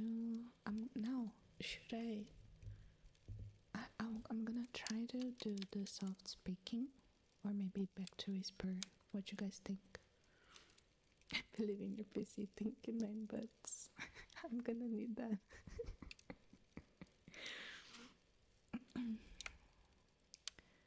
I know you guys love the soft speaking, so I'll just turn up the gain, but I'll try to turn myself down. Okay, let's see. We're back to the usual gain now. Alright. Name trace time. Oh no, I know, Nate, but I prefer it that way. I feel it's kinda weird if I speak normally with this much gain. I don't know. Is there hard speaking? Yeah, that screaming can be considered hard speaking, perhaps.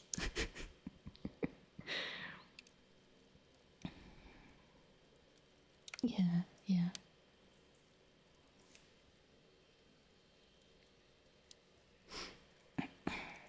Okay. Name trace time.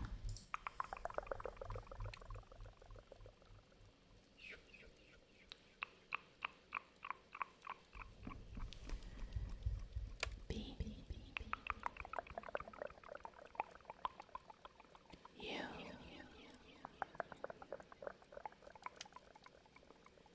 R.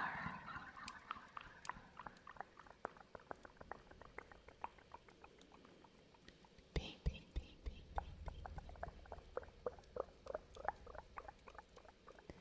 L.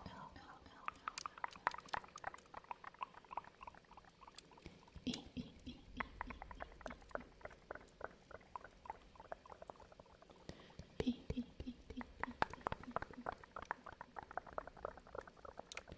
I.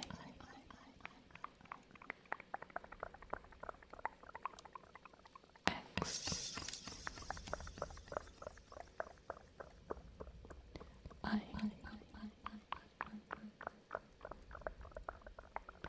E.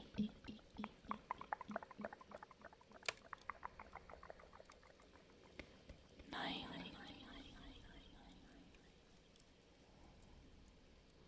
1.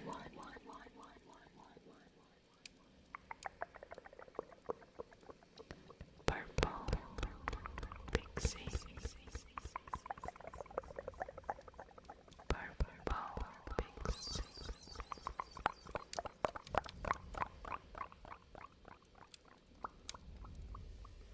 There you go.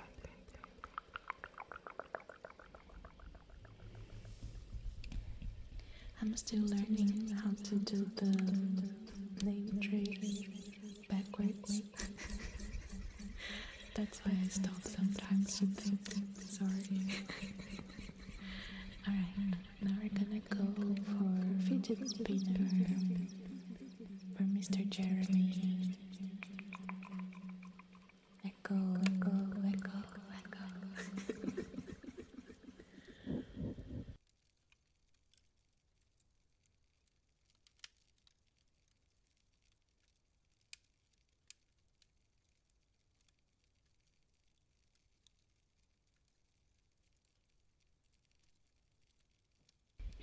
Thank you for the hug, Jeremy. Thank you. Alright, let's go.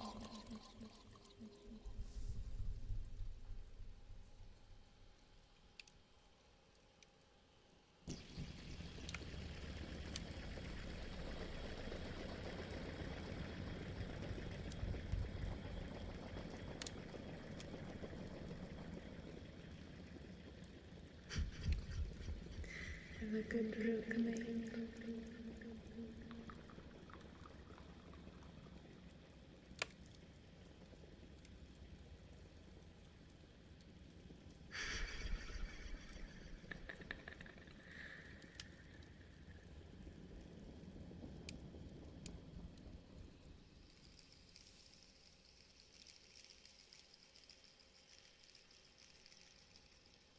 Taking up to the dog. That is true though.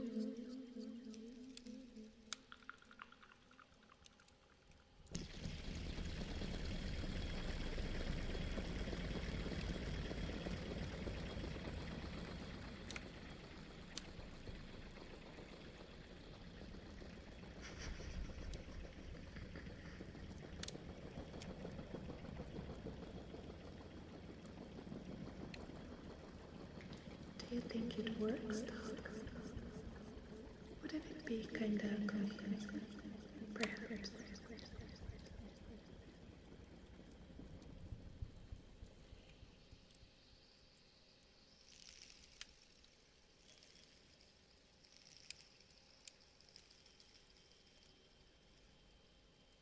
Do I?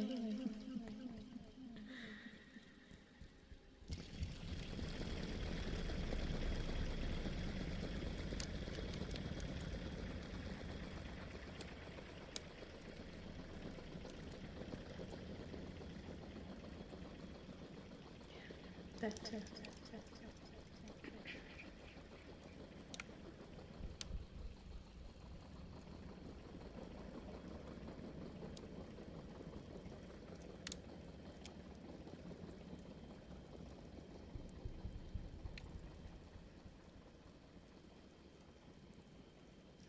Really? That's interesting, Scout.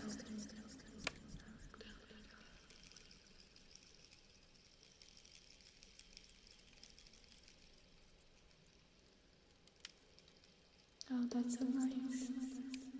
But then your friends know that you're watching this channel.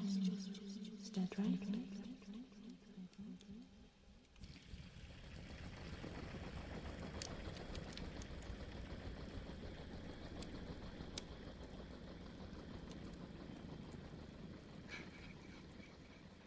You got like 99 or something. I think it was 99. No, of course not. It's not the problem. I was just figuring it out if I got it right. I understood what you meant. Oh, you wasted, yeah.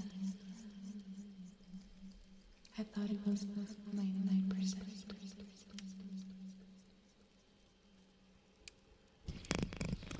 Sorry.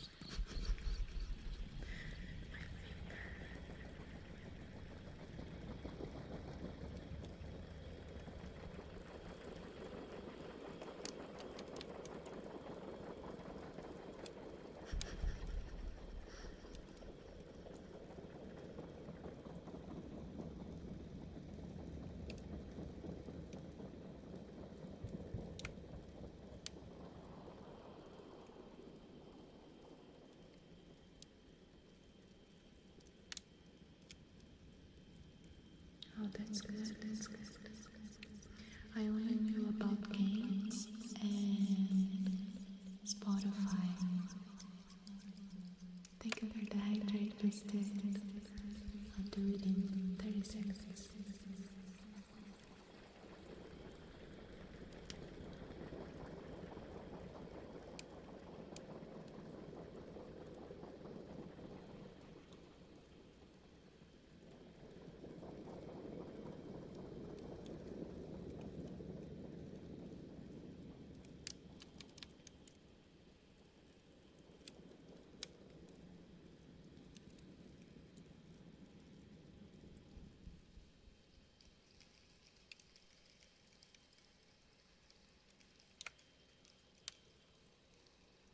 That's interesting.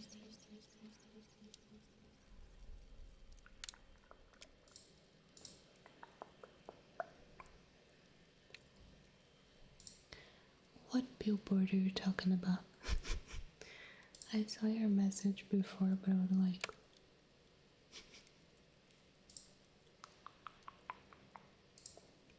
hey Cosmo, imagine that would be so easy. No, but actually, this lipstick, I bought it for my Halloween costume on the last day of October. I forgot. So I'm testing it out to see how it appears on the camera and if it lasts or not. Things like that.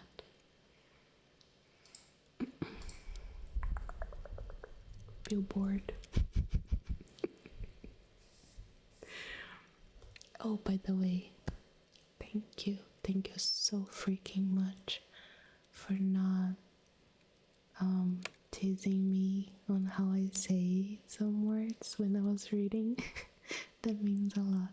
Thank you. I know I said some wrong things. I'm aware. But it would be very saddening. It would be very sad if you pointed that out during the reading part.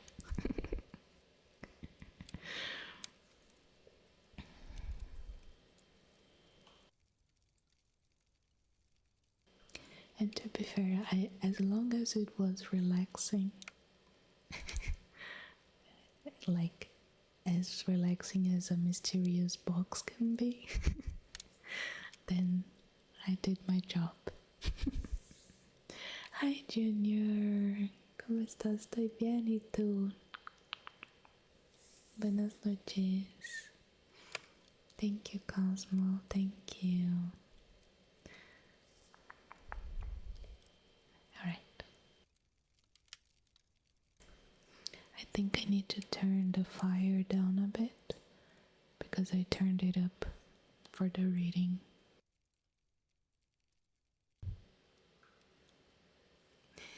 I'm glad, Junior. I'm glad to know you're good.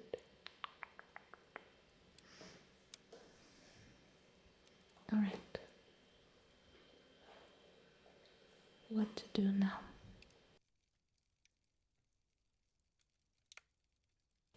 Squid Mike, let's go.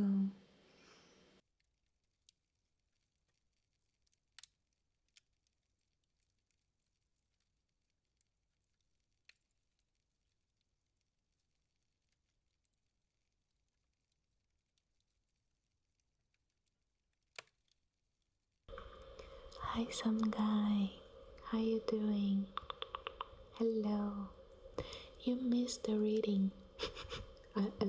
Well, I don't know if you wanted to hear it, but you missed it.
I clicked on the wrong thing.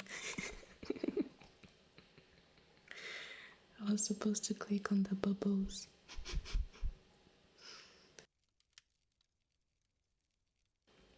Hi Nikros, hello. How you doing? I'm doing good. How about you? By the way, Scalm, I don't know if you're still here, but for the resub you can request a 10-minute trigger if you want. So feel free to use it.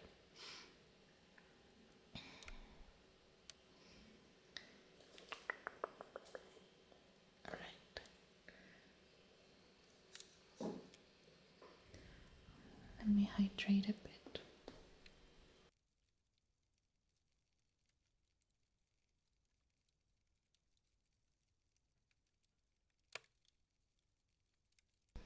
Any trigger. You can check the list if you don't know. Yep, thank you. Or if you have something in mind, you can also request it. Oi Lê, boa noite, como você tá? Letícia. By the way, guys, I updated the trick or treat list to have more tricks for me. Because the tricks and the treats, they are a win-win situation for you guys. Because you guys are gonna win something, no matter if it's a trick or a treat. But yeah. Rain stick because the UK doesn't have enough rain. Yep. Okay, you got it. Tô bem também, Lê. Tá tudo tranquilo. So now if you check the trick or treat list, there's just like 3 treats, but they're all like good treats for you guys, and the rest is things for me to do. But yeah, that probably like makes things fun during stream.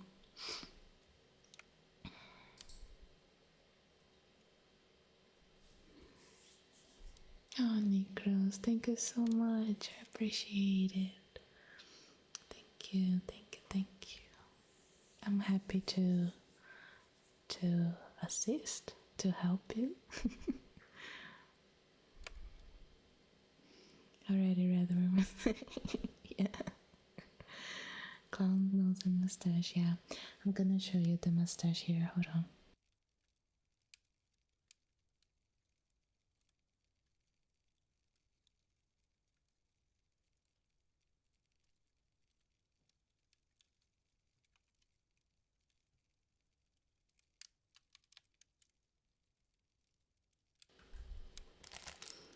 You can even choose which one.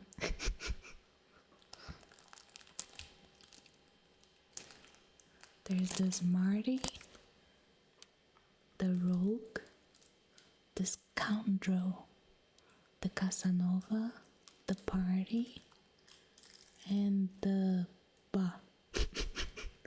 Don't know what that one was. Yeah, mustache party, self-adhesive. I'm reading everything now.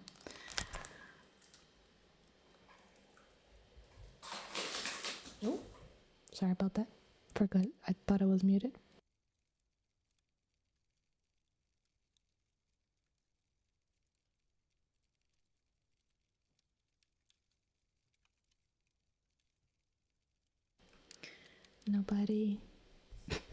Nobody heard anything? I'm in reading mode, yeah.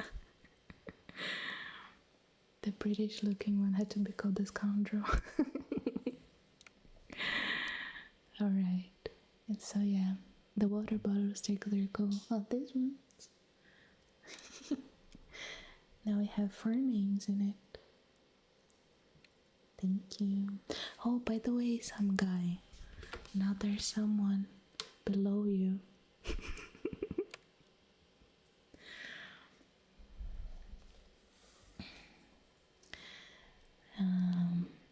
Echo for 10 minutes, okay. We're gonna do rain stick for scalp. You've got some size. That's the best. Let me grab my rain stick.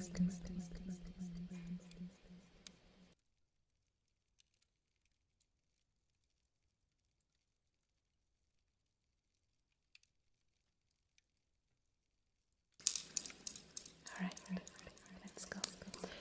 Hold it, let me. There you go.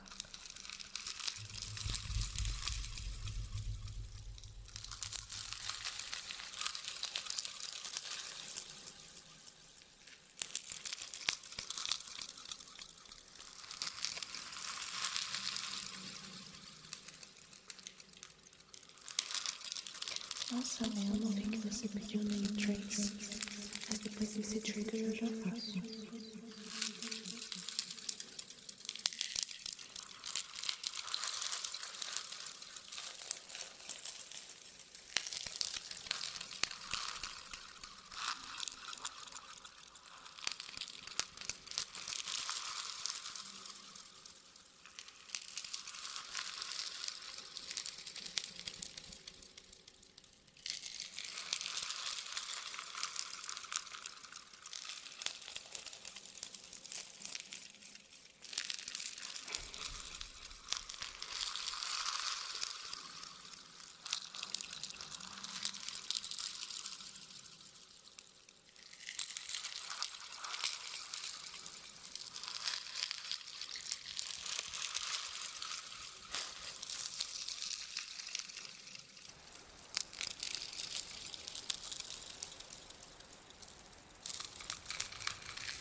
I can try.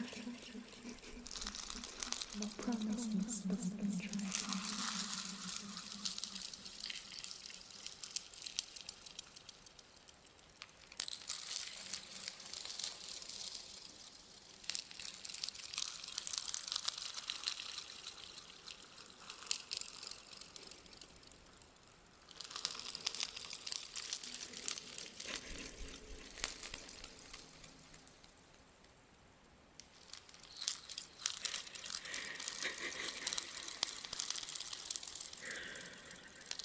Rain stick.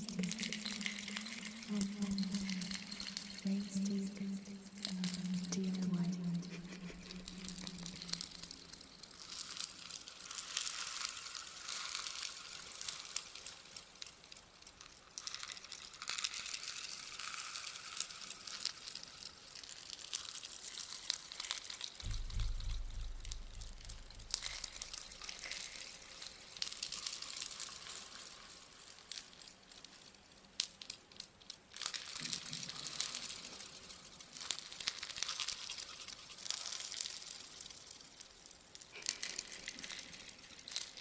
I was just waiting.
Also the lot of X to find.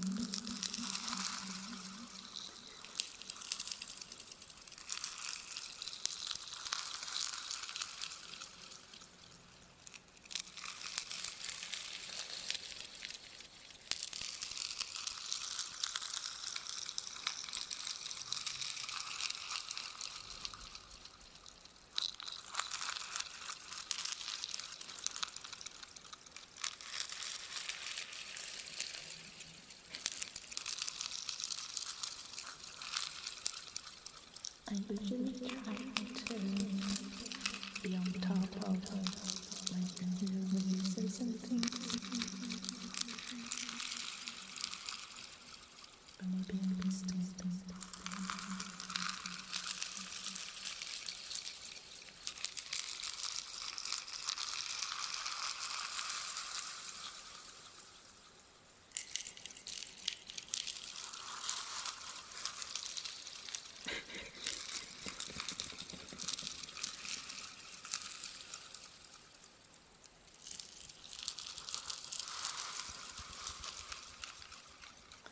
To be fair, Cowie as a promo code is a very good promo code.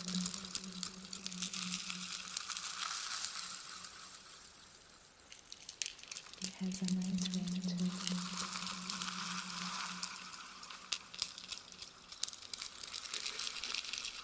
Oh yeah, I forgot about that, yeah.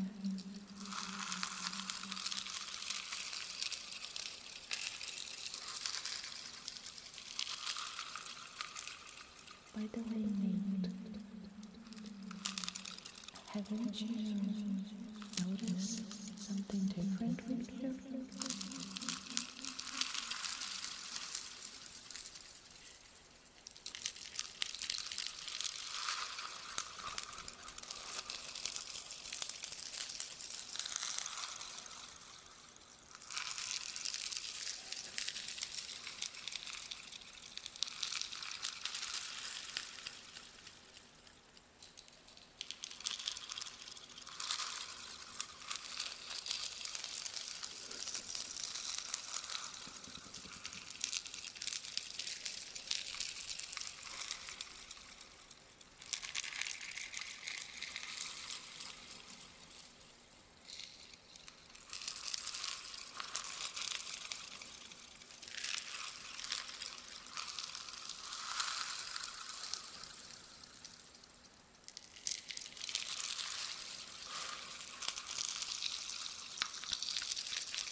Sorry, I don't know much about all of that. That's just a bunch of numbers. So I'm gonna react like some guy and say wowzers. Okay. I'm copying that.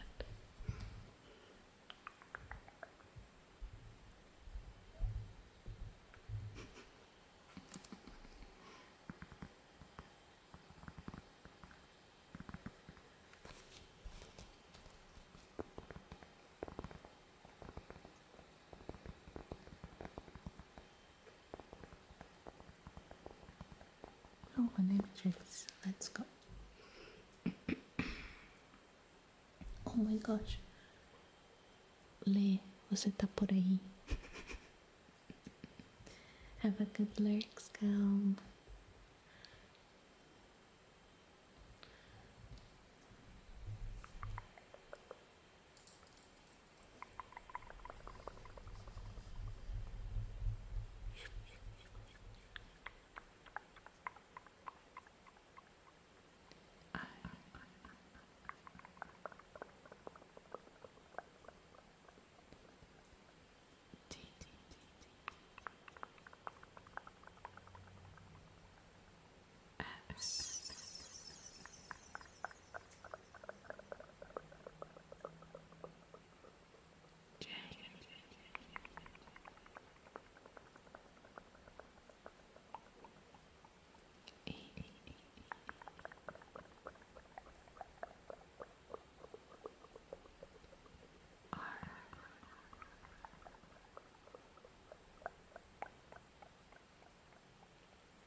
Hi cat, how you doing?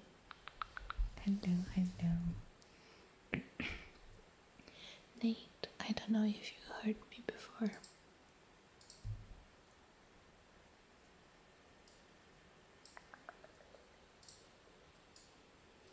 Because I asked you something. Okay.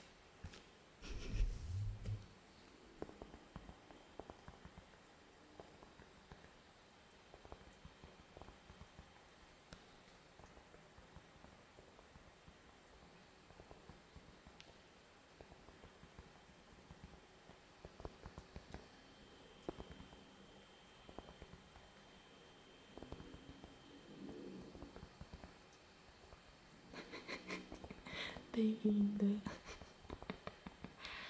Vou fazer seu name trace agora então. Tava te esperando. Não. Sorry. I hope it wasn't loud. Sorry. Imagina, sem problema.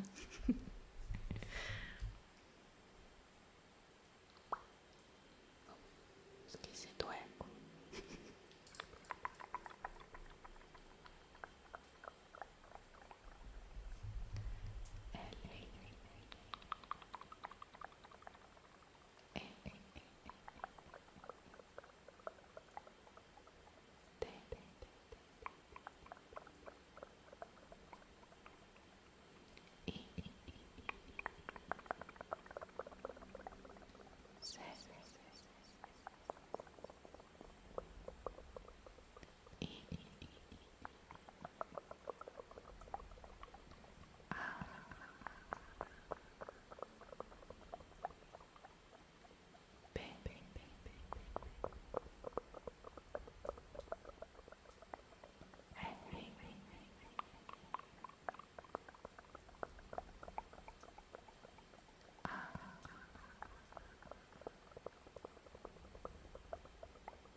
Deixa eu ler.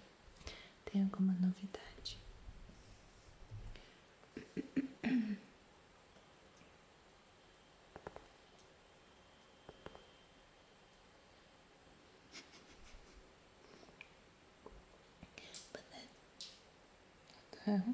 Oh, okay.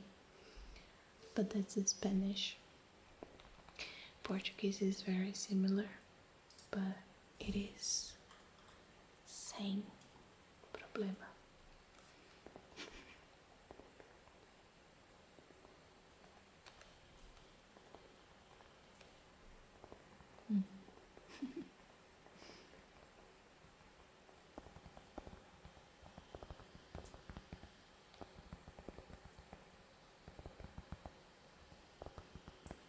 Nada de novo, já terminei mais um slide. Já tive bem, mas ai, que bom. Que bom. Fico feliz por você. Agora é só aproveitar os frutos.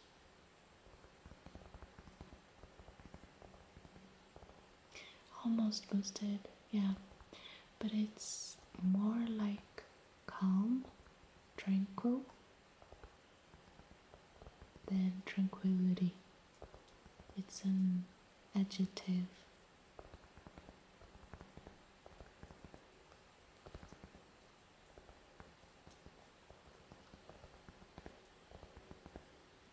Busted, what is this billboard you're talking about? I don't know if you answered before and I didn't say sorry. I'm curious.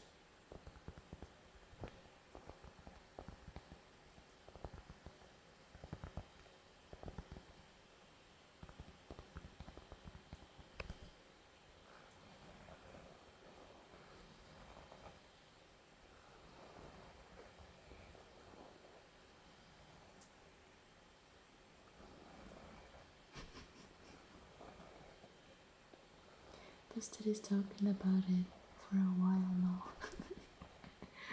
So I don't know what that is. Oh gosh.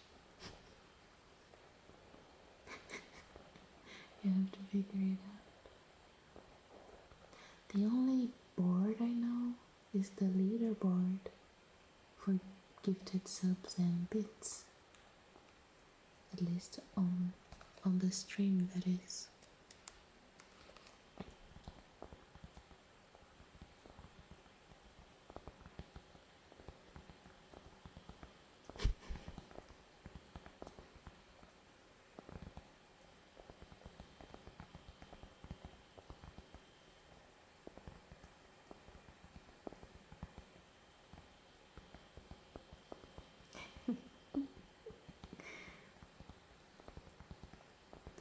I'm glad you got that because I didn't.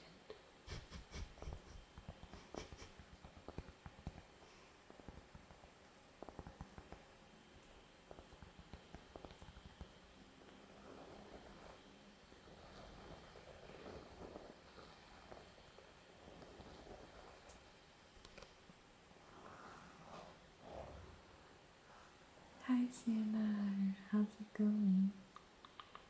Hello.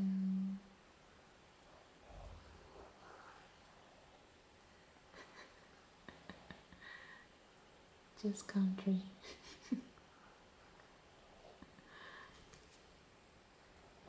But there's also the Hot 100 or things like that, isn't there?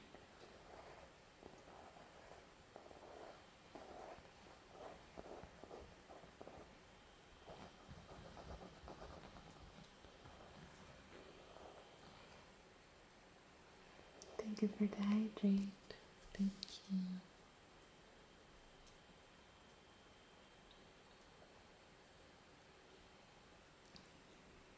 Cork tapping. That's a new one for you. Let's go.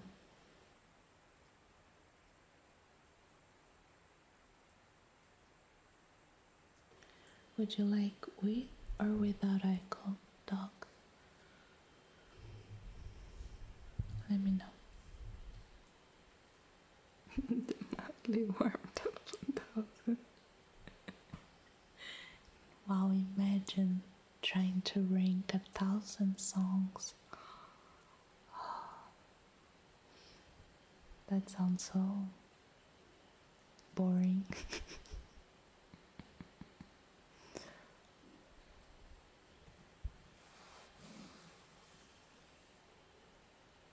Tedious, yeah. Look at you being fancy again. Dog, answer me. Wait, okay. Let's go.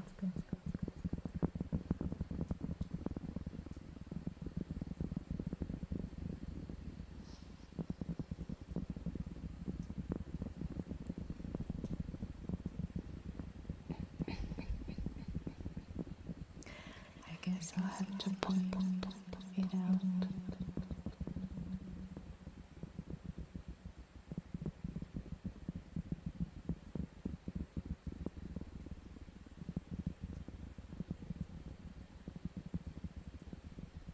I'm so confused. So confused.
It reminded me of your voice message, your ASMR.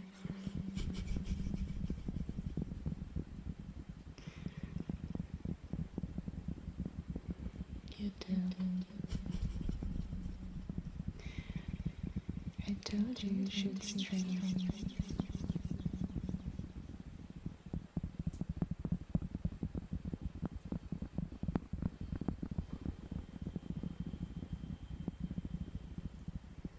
You stream and I mod. But I won't be as good a mod as you are. So, there's that.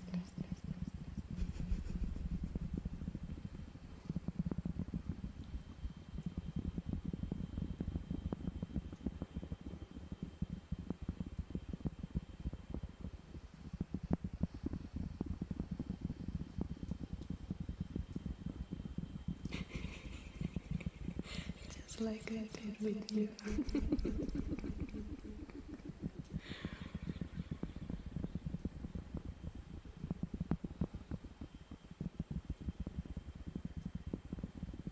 Hey, don't say that.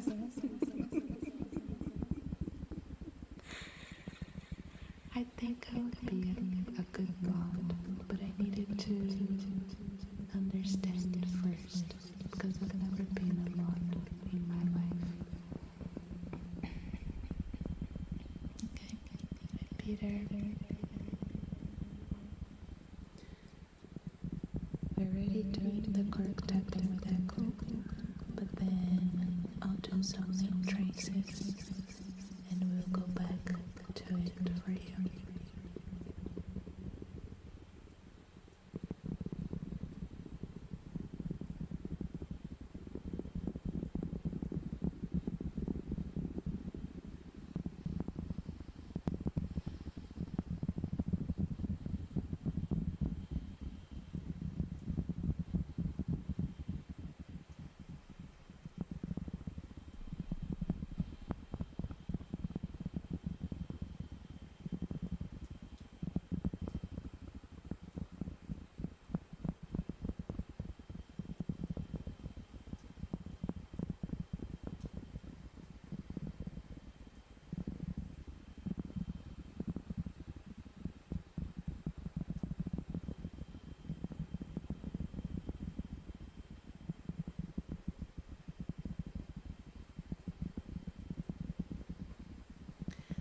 since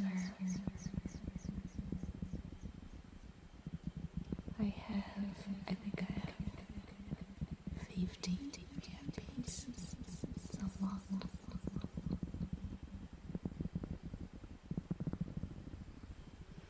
Alright, we're gonna do some word triggers and name traits. Let's go.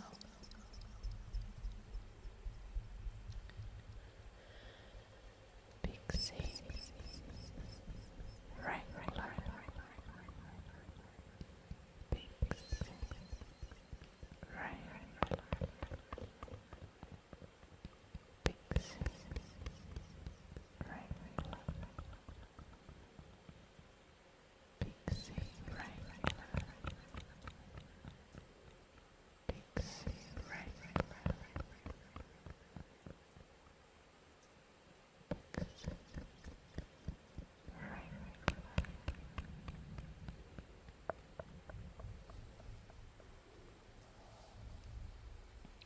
And now I have name traits for CNR.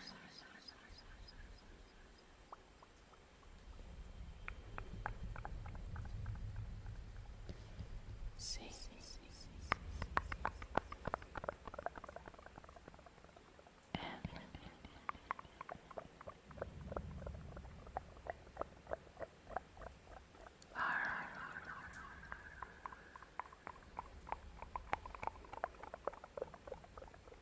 Underscore D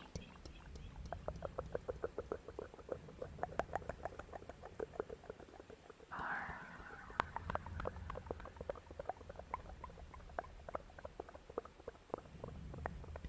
M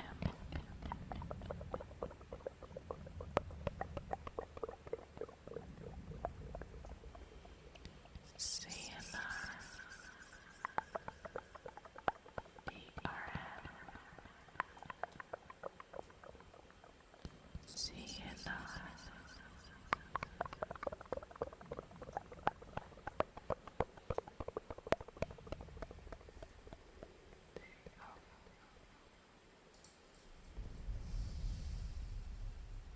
Now we'll go right back with the tapping.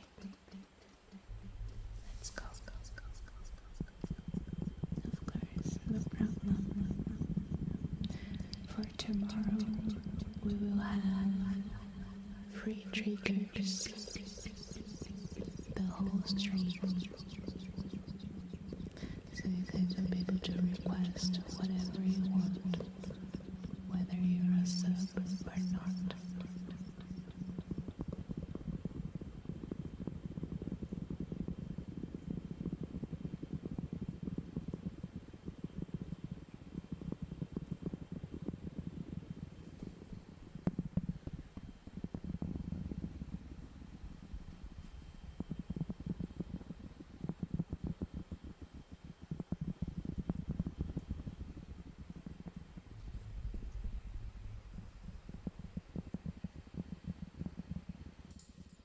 Let me turn it off for a while.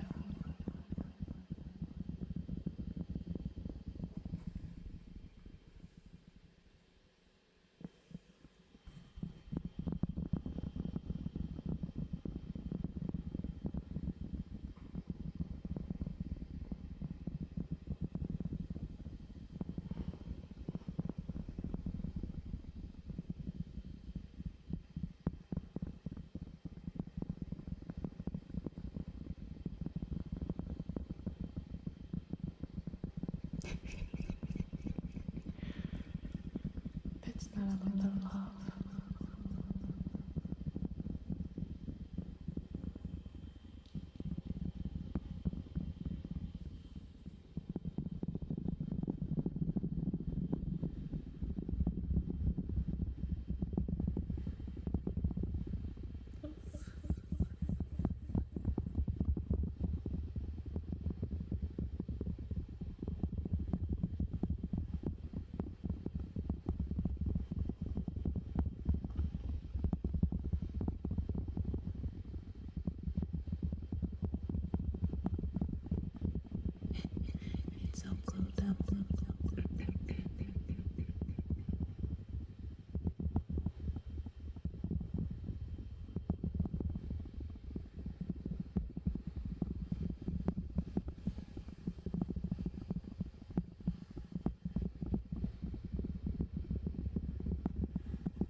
you.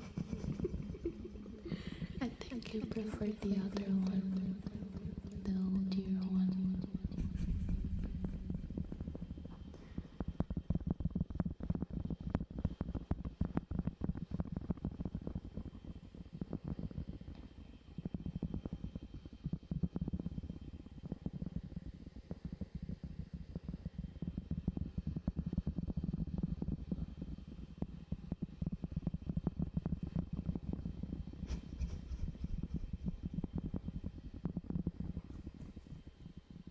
Alrighty.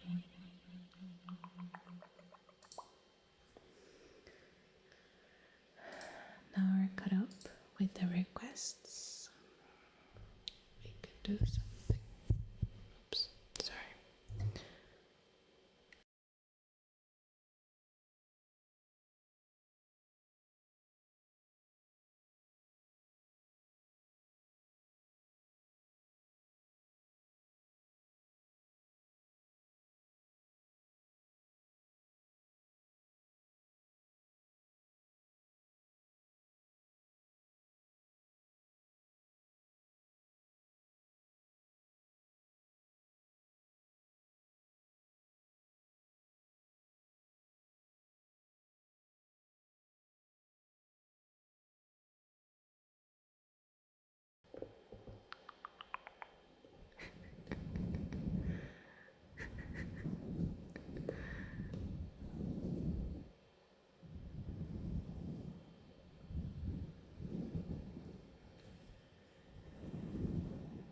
No one named Trace. Let's go.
Oi, Arca. Boa noite, boa noite, boa noite. Como você tá? Oi, Anderson, boa noite. Eu vi sua mensagem, mas eu não podia responder na hora.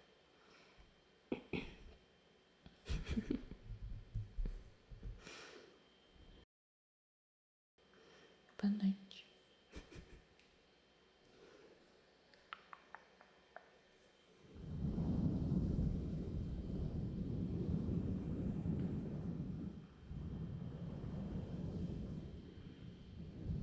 Como você tá, Anderson? esteja tudo bem.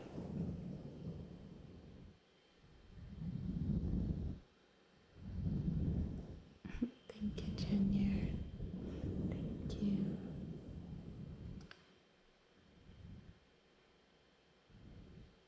Ok. De férias, que bom. Que bom. Vai viajar? Vai fazer alguma coisa?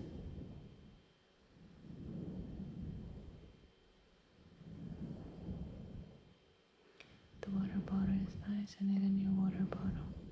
Yeah. I bought this one for Halloween because it's dark. Yeah. Você não pode responder, tava falando, mas não pode responder.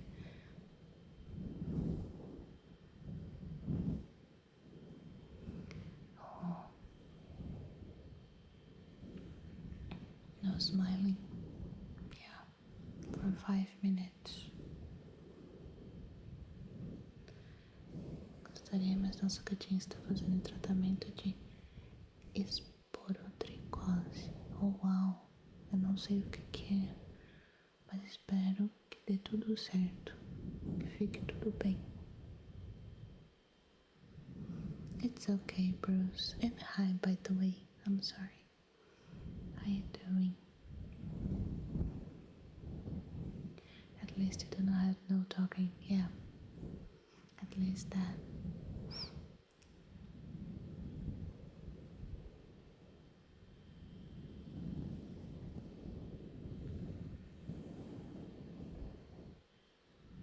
Oh, Nate? No. I didn't know.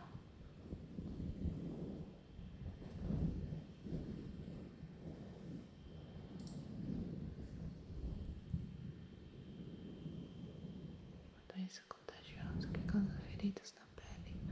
Oh, entendi. É não, tem que cuidar então. É. Mas eu espero que fique tudo bem.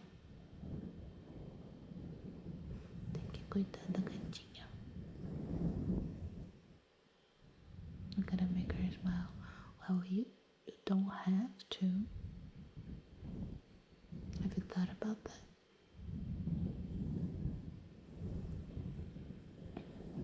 Pode passar até pra 15 pessoas, caramba. Mas como isso ela pegou de algum lugar? Surgiu?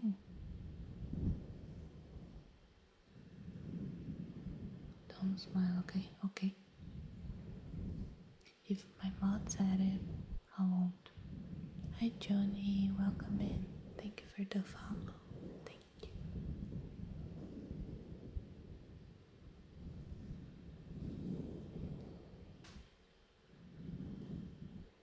Don't know what was that. How do you call Chubby Joint a bunny?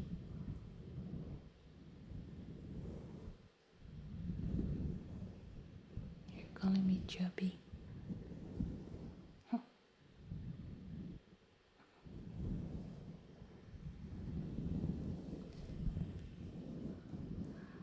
Há uma pele de joelho na noite forte loja. What are you talking about, Boosted? What was that supposed to be? Oh, there's a bunny skin on the Fortnite store. Yeah, you sent the picture on Discord. Algum gato infectado entrou no nosso quintal. Eita, e deve ter ferido ela. Oh.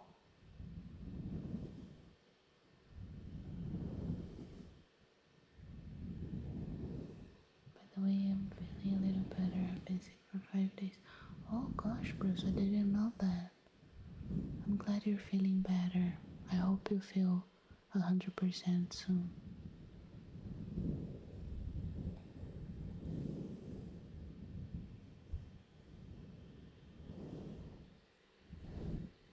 Yeah, I'm an advanced AI, just like Nate is. Nate is very advanced.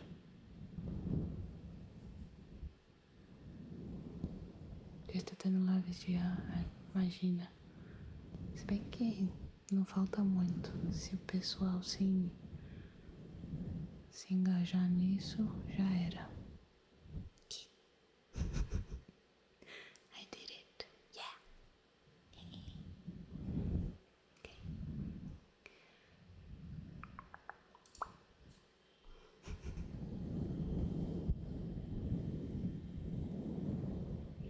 Uma persona muy brava.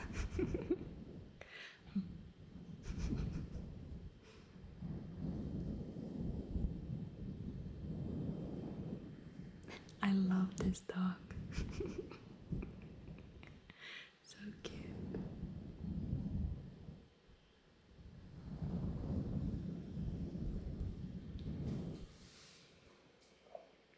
Alright. Loofah time.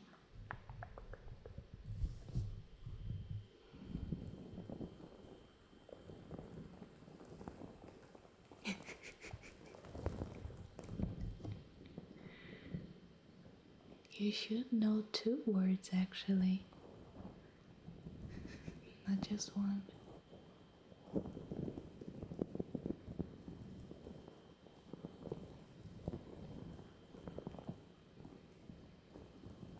I'm thinking of learning Portuguese.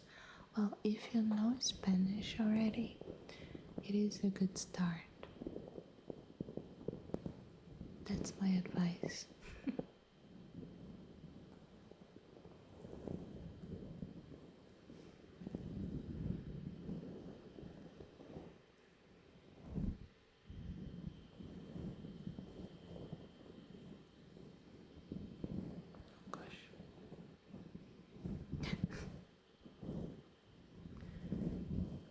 There's something in my eye. I can teach you guys.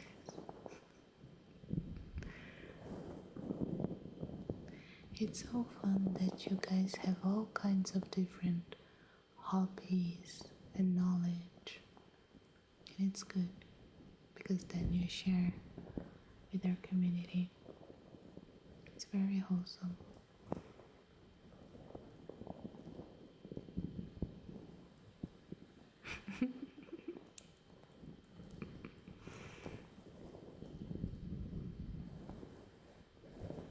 That was a cute one. Oh gosh. The funny thing about being a bunny is that I don't really mind carrots. Yeah, I smiled, but the time is up already. So I can smile now.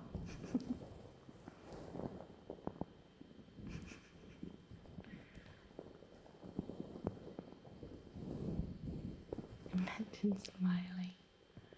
You don't even have the right to say that because you told me like a couple of days ago that you smiled. Like I said, you are an advanced AI. Beep boop. Nice wall spiders. Thank you. I did my best to try to change the background to be more Halloweeny. How many names on water bottle? 4. I've got 4 names. The light is orange today. Yeah, it's because I tried to make it look more cozy for our reading section. I wish I could put there are some settings for like that simulates fire, like it goes in and out, but it's very bright, and I can't, and there's no like configuration for it to be dimmer and do the thing. So yeah, a recent update has allowed the corners of my virtual mouth to grow upwards. Exactly. You know I'm gonna quote that, right? You know that already. You made me do it. Wait, let me do it. Hello? I just wanna quote my mod.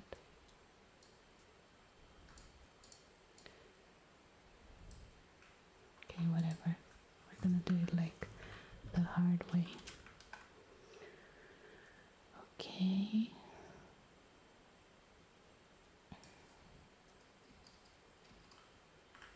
Okay. Got it. Got it. Got it.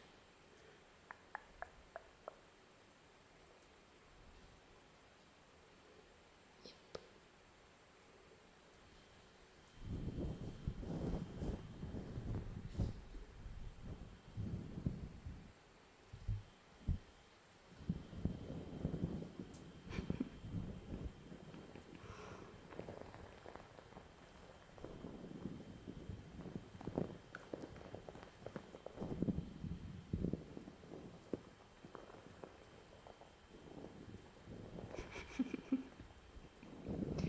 I love to add more quotes to our list.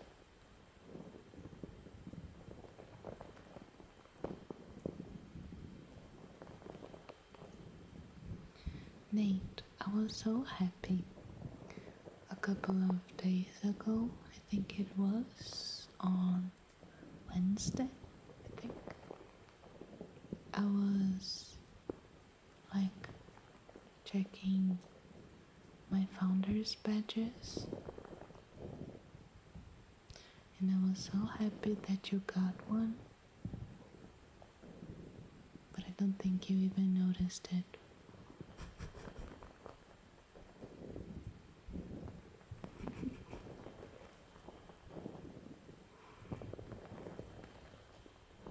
You noticed? Okay. I was so happy. I was like, oh, I'm gonna tell Nate. I was going to message you right away. But then I was like, nah. Let it be a surprise. Have a good lurk, some guy.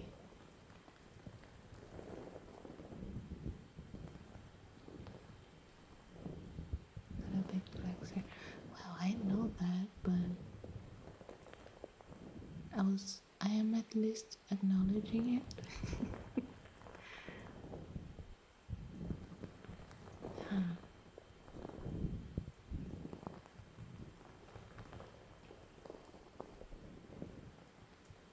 I didn't want to be like something like, oh, it happened. Okay, whatever.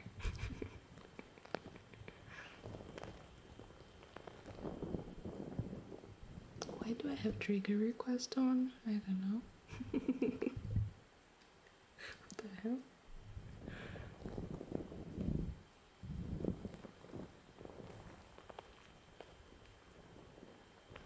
Porque formiga nunca anda de carro, porque ela adora andar a pé.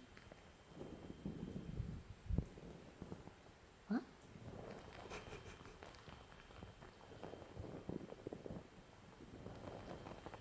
Is that a joke that works in English but not in Portuguese?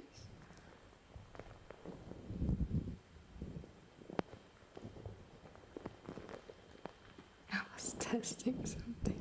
Okay. Translation was bad. Okay. I was really trying to understand, I promise.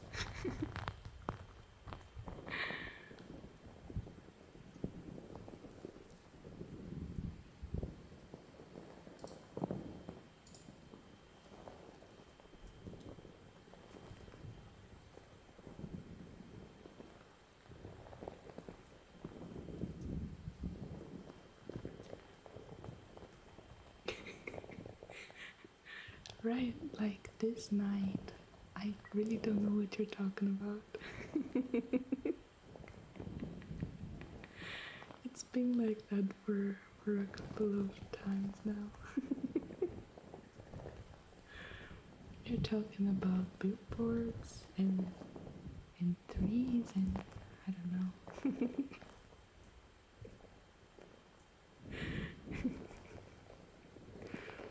It's funny.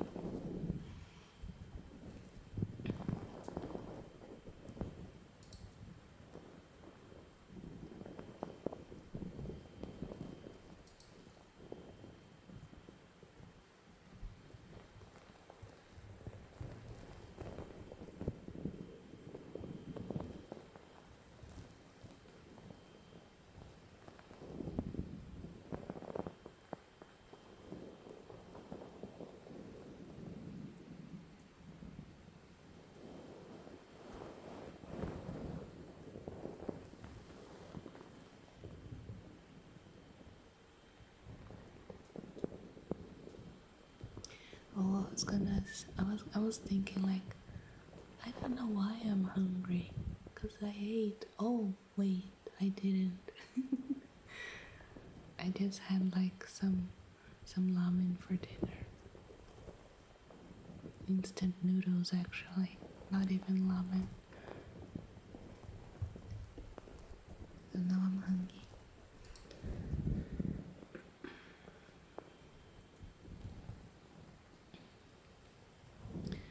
Tomorrow I'll go to that all you can eat Japanese restaurant, and I'll send you guys a picture on Discord of the carpaccio. That's so good.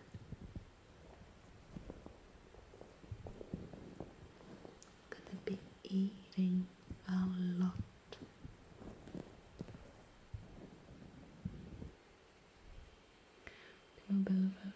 Zumba. Sim, essa dá. Essa tá boa. Zumba. Aí é melhor. Alrighty, guys. It's time for the raid. Let's see who we're raiding tonight. No. No, it is.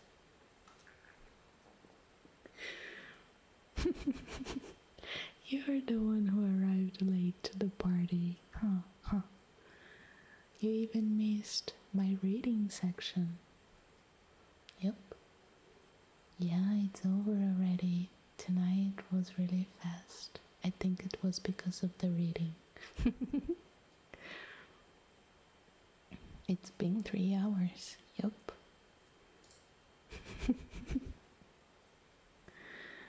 Alright. It did, yeah.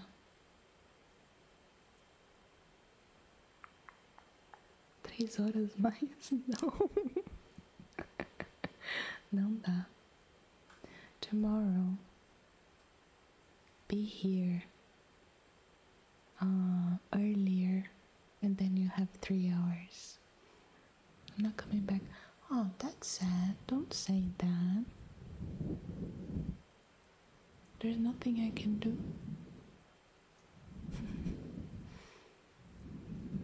Alright. Let's raid. Who are we raiding tonight?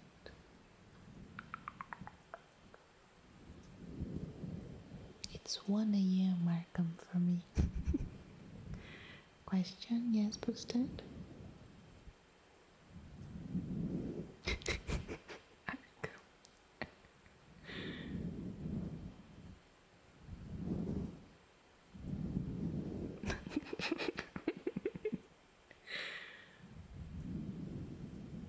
You have to get a monthly 1,000 bits for water bottle. Yes. No, actually, it's one single cheering of 1,000 bits or 5 gifted subs at once. Like, you know what I mean?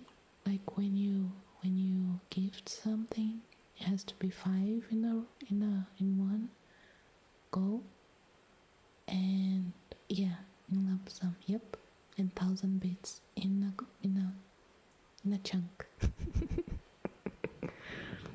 That's why you were talking about billboards and stuff. Is that why? I'm sorry, Busted. I'm so sorry. Nope. Oh, okay. Then I'm still confused. Let's read Solace then. Where is it? Where is this tree? Oh, here. Okay.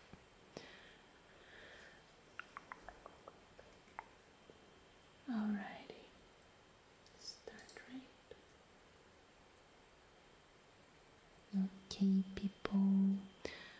So, tomorrow will be free triggers ASMR for the whole 3 hours. So, it'll be a good one. I hope you enjoy it. But for now, have an amazing night, an amazing day ahead. Sleep well. And thank you so much for being here. Thank you. Thank you. I hope to see you tomorrow. You were a big deal, Mr. Mott. Thank you. I'll see you all. Bye-bye. Where's my mouse? Here. Good night, good night, good night, good night.